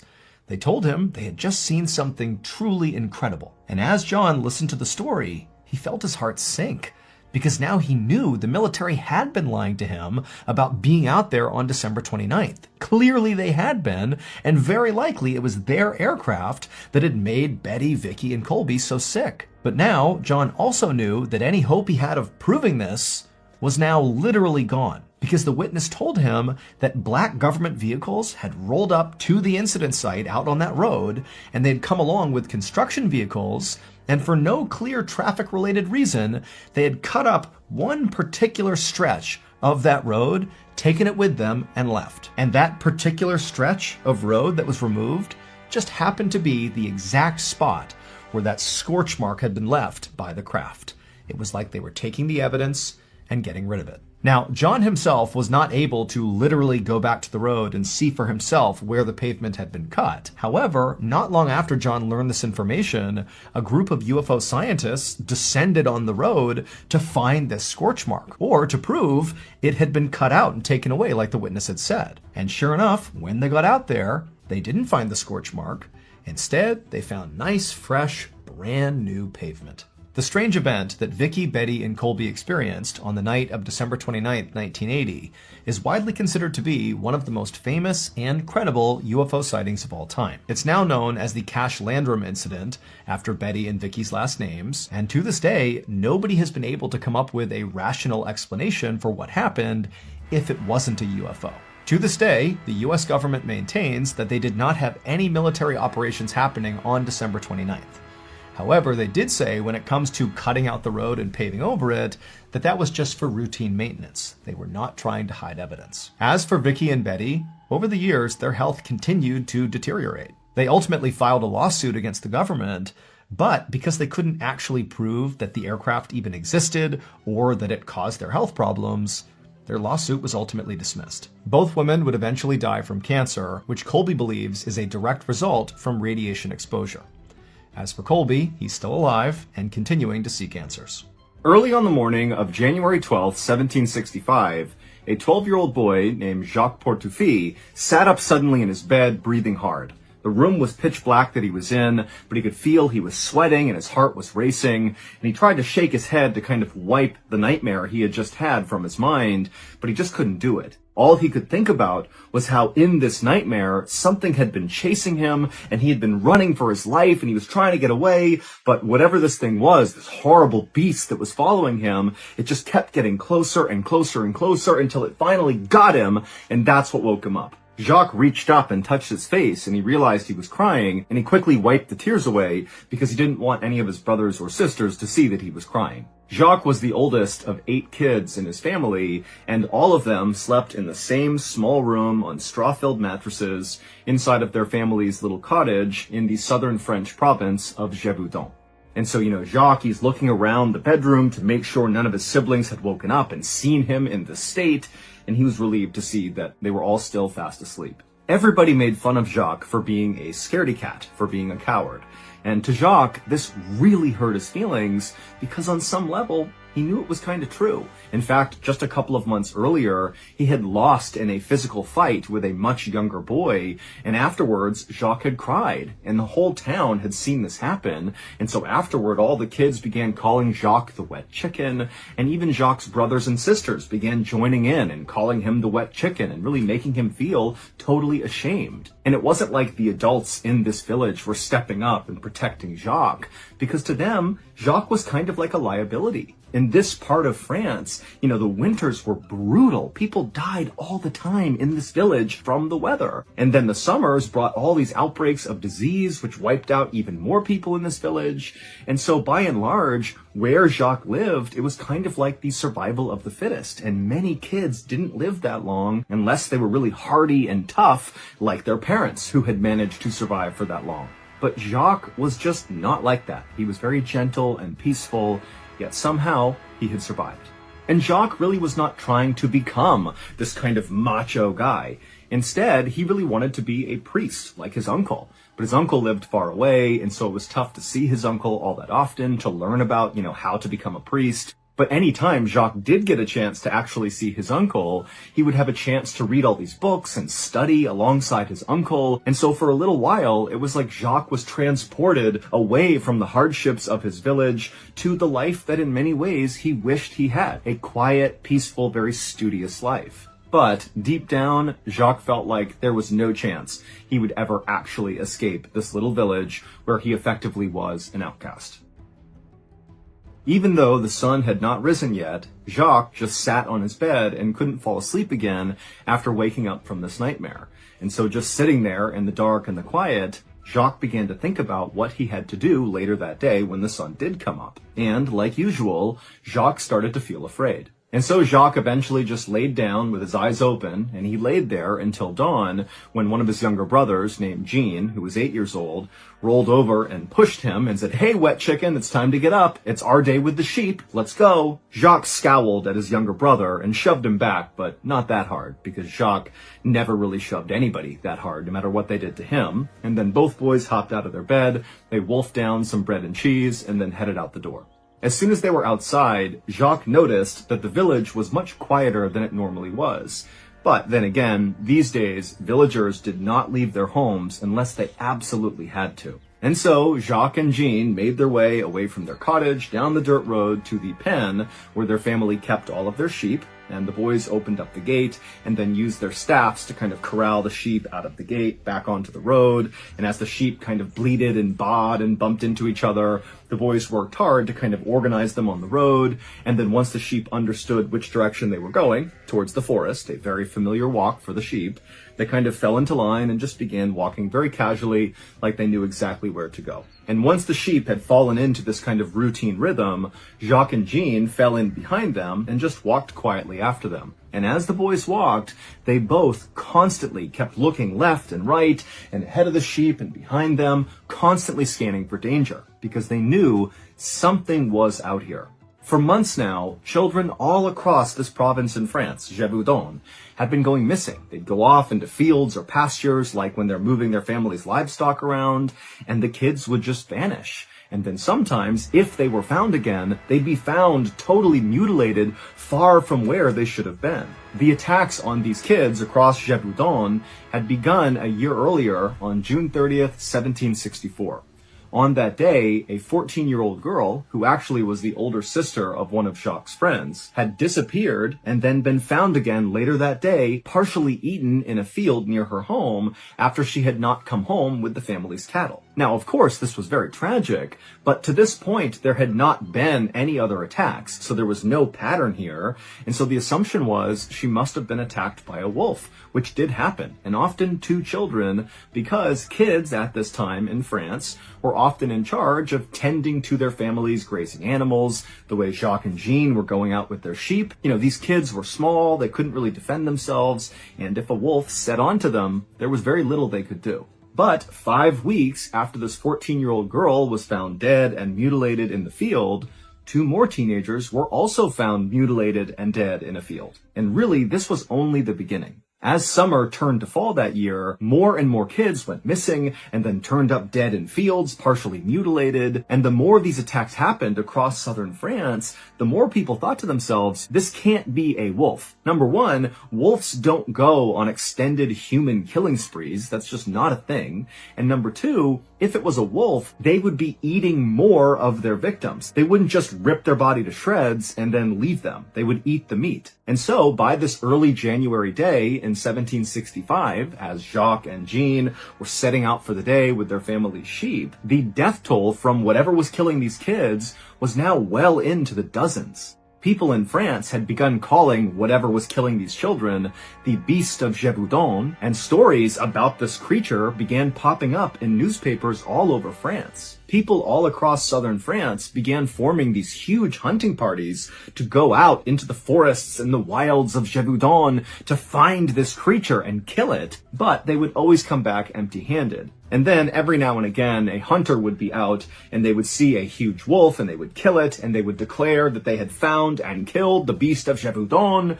But the attacks on these kids all across this province just continued. So obviously that wolf was not it. And so as these attacks continued, all the fairs and festivals that normally would pop up all year long all across southern France, those all stopped because people were afraid to go out in fear of this creature. And then of course, in villages like Jacques' village, people really just stopped going out unless they had to, again, because of the Beast of Gévaudan. But Jacques and Jean's family relied on their livestock and they needed their sheep to go out and graze. And so on this day in January, Jacques and Jean had to go out because their sheep had to graze. Their family relied on the sheep, livestock was their livelihood, and so this was a mandatory thing.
As Jacques and Jean continued walking behind their herd of sheep down this dirt road towards the forest, The two boys eventually came to a stop and just turned around and looked back at their village, and they saw walking on the road towards them were 5 more kids, along with 2 additional herds of sheep that these 5 kids were in charge of. Ever since the Beast of Gévaudan had become a thing, Jacques and Jean had begun tending their sheep along with these 5 kids and their sheep. They figured the bigger their group was, the safer they were from this creature. As the 5 kids got closer to Jacques and Jean, Jacques realized that one of the kids that was with them this day was a tall, thin redhead. It was the same younger boy who had recently beaten Jacques up in front of the village, and he had cried and everyone had made fun of him. And so Jacques sees this kid coming, and immediately he can feel his face burning with embarrassment.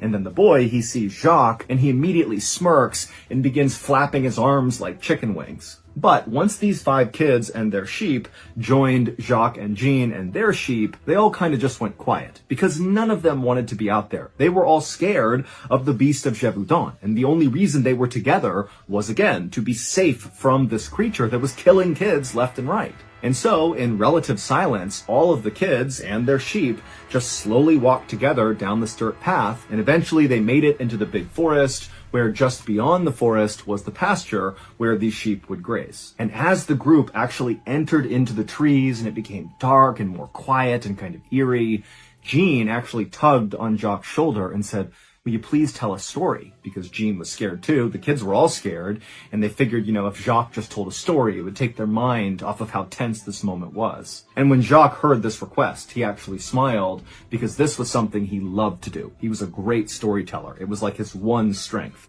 When Jean had asked for the story, the kids and the sheep had actually made it to really the end of the forest path. And so by the time Jacques was about to start his story, all the sheep had made their way out of the forest onto this big open pasture right in the middle of the forest. And so as the sheep just kind of filtered out into this open area, Jacques stopped, and all the kids kind of came up right behind him, and Jacques started his story by pointing across the pasture to this bog that was right at the base of this big hill, and he said, "Do you see those big rocks in that bog over there? Well, you see the biggest rock? Well, that's not really a rock. It's actually a doorway, and if you move the rock underneath it, there's a portal to another world." And so as Jacques began telling this very creative story about this kingdom that existed underneath the bog, he sat down against a rock, kind of facing out towards the sheep, and all the other kids kind of filed in around him, taking seats, with Jean, his brother, sitting right behind him to his right. And Jacques, he was just really into the story, to the point where he kind of forgot about what was happening with the sheep, and he wasn't scanning around for danger, and neither were any of the kids, including the redhead who had beaten Jacques up.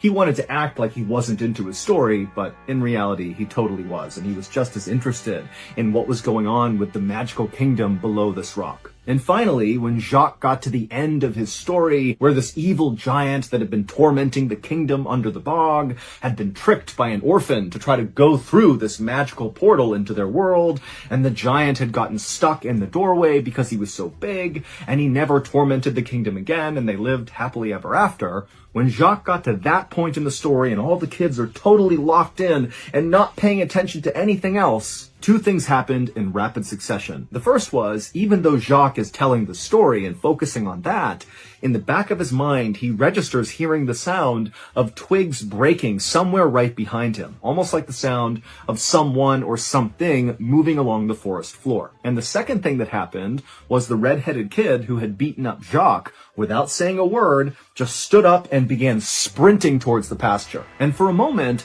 Jacques thought this kid, who was kind of like a bully, was doing this on purpose, to be rude to Jacques, to kind of run away at the climax of the story like he didn't care about it.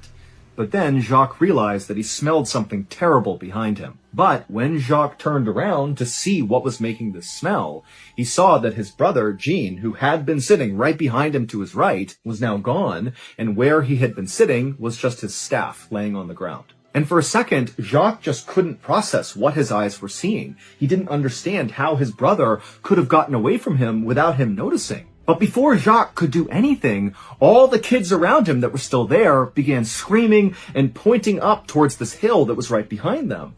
And so Jacques turned around, and to his horror, he saw there was this huge 12-foot tall creature that was covered in fur. It looked like an oversized wolf, but it was standing on 2 legs, and its bones seemed like they were too big for its own skin, and it made it seem very angular and jagged. And as it kind of loped grotesquely up the hillside, Jacques realized it was carrying in its front arm Jean, who was screaming and kicking, but could not get away from this creature. Jacques understood that this was the beast of Gévaudan, and it was going to go kill his brother. And immediately, Jacques is thinking, you gotta run away, get to safety, get out of here. And all the kids around him, that's what they did. They took off running towards the pasture. They didn't care about Jean, they only cared about themselves. And so Jacques, he knows he needs to get away, save himself, but his legs just will not move. He is rooted to the spot because something inside of him told him he has to save his brother. It doesn't matter if everyone thinks he's a coward. That's his brother. He needs to do something. And so Jacques, he turns to the kids who are running away from him,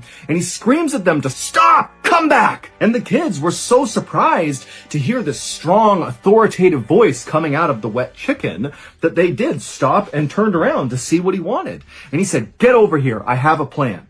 And so the kids, with the exception of the redhead who had run off by himself, they came back to Jacques, and Jacques began telling them his plan to save Jean. And the kids, again, were so taken with how Jacques was really owning this moment and being a leader that they all said, okay, let's do this. And so after this very quick planning meeting, all the kids turned and began running up the hillside towards the beast of Gévaudan, with Jacques in the front with his staff out. And the kids gained on the beast really quickly, and the creature clearly noticed and kept turning around and kept looking at these kids getting closer and closer, but the beast did not seem interested in any of them. It just wanted Jean. And in fact, it moved Jean from its arm up into its mouth, and then the creature began kind of using the trees to pull itself faster and faster away from the kids. But Jacques, he just kept going faster and faster and pushing himself to get closer and closer. And as he did, it motivated the other kids to follow along and push it and gain on this creature. And finally, they got close enough to this beast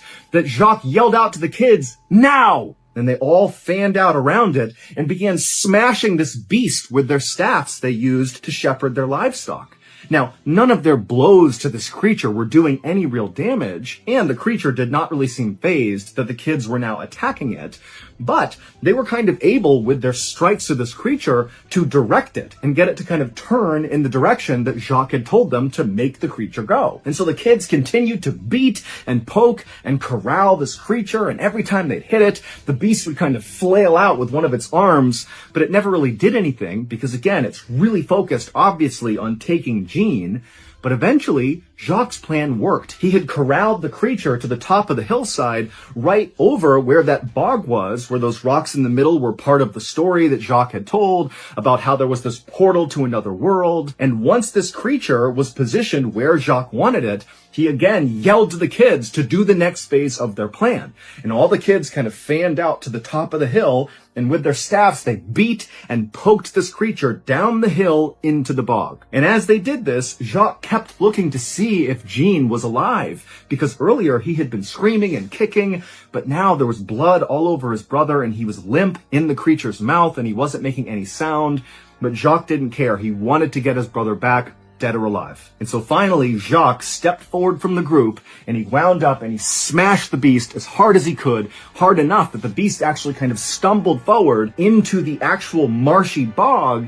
And what Jacques knew about this bog and why he had come up with that particular story about there being a gateway to another world is weeks earlier, he had actually accidentally stepped into this bog and saw it was really deep. And he had been lucky enough that he had grabbed a rock and kind of pulled himself out, because if he hadn't, the bog kind of functioned like quicksand. You could get stuck in the bog and never get out again. And this is what happened to the beast of Gévaudan. It went feet first into the one spot of the bog that Jacques had had all the kids corral it to, that was the deepest and most dangerous part. And as soon as the beast stepped into it, it sunk down to its waist. And immediately the beast reached out with its huge muscular arms and tried to pull itself out of the bog, but it couldn't. It was stuck. And so in its panic, it let go of Jean from its mouth. and it actually turned around and it looked at Jacques and the other kids. And when it did, Jacques almost lost his nerve, because when he saw this thing face to face up close, he saw this was not a wolf's face. This was almost like a human face. Its eyes were making distinct eye contact with Jacques, and it was furious. It was like the beast understood that Jacques had just trapped it. He had tricked the beast into walking into this bog, and it wanted to kill Jacques. And for a moment, Jacques was totally entranced by this creature's eyes. It just struck him that this looks human. It looks intelligent. What is this thing? And while Jacques was kind of in this daze, the creature reached forward and slashed his stomach wide open, and Jacques fell backwards on the ground, but luckily he was far enough away from the beast that he couldn't be pulled back in. And in this kind of frantic moment, one of the other kids saw an opportunity and ran forward, grabbed Jean, who was laying on the surface of the bog, and he pulled him away from the beast. And the beast whipped around. He tried to grab Jean, but he couldn't. And so all of a sudden, all these kids were safely away from the beast of Gévaudan, who was totally trapped. And so at this point, the other kids who were not hurt, they scooped up Jacques and they scooped up Jean, and they began running away from the bog across the pasture back towards the village, leaving the beast where it was. And as they ran, they heard it bellowing out and roaring and trying to pull itself out, but it still just remained in the bog.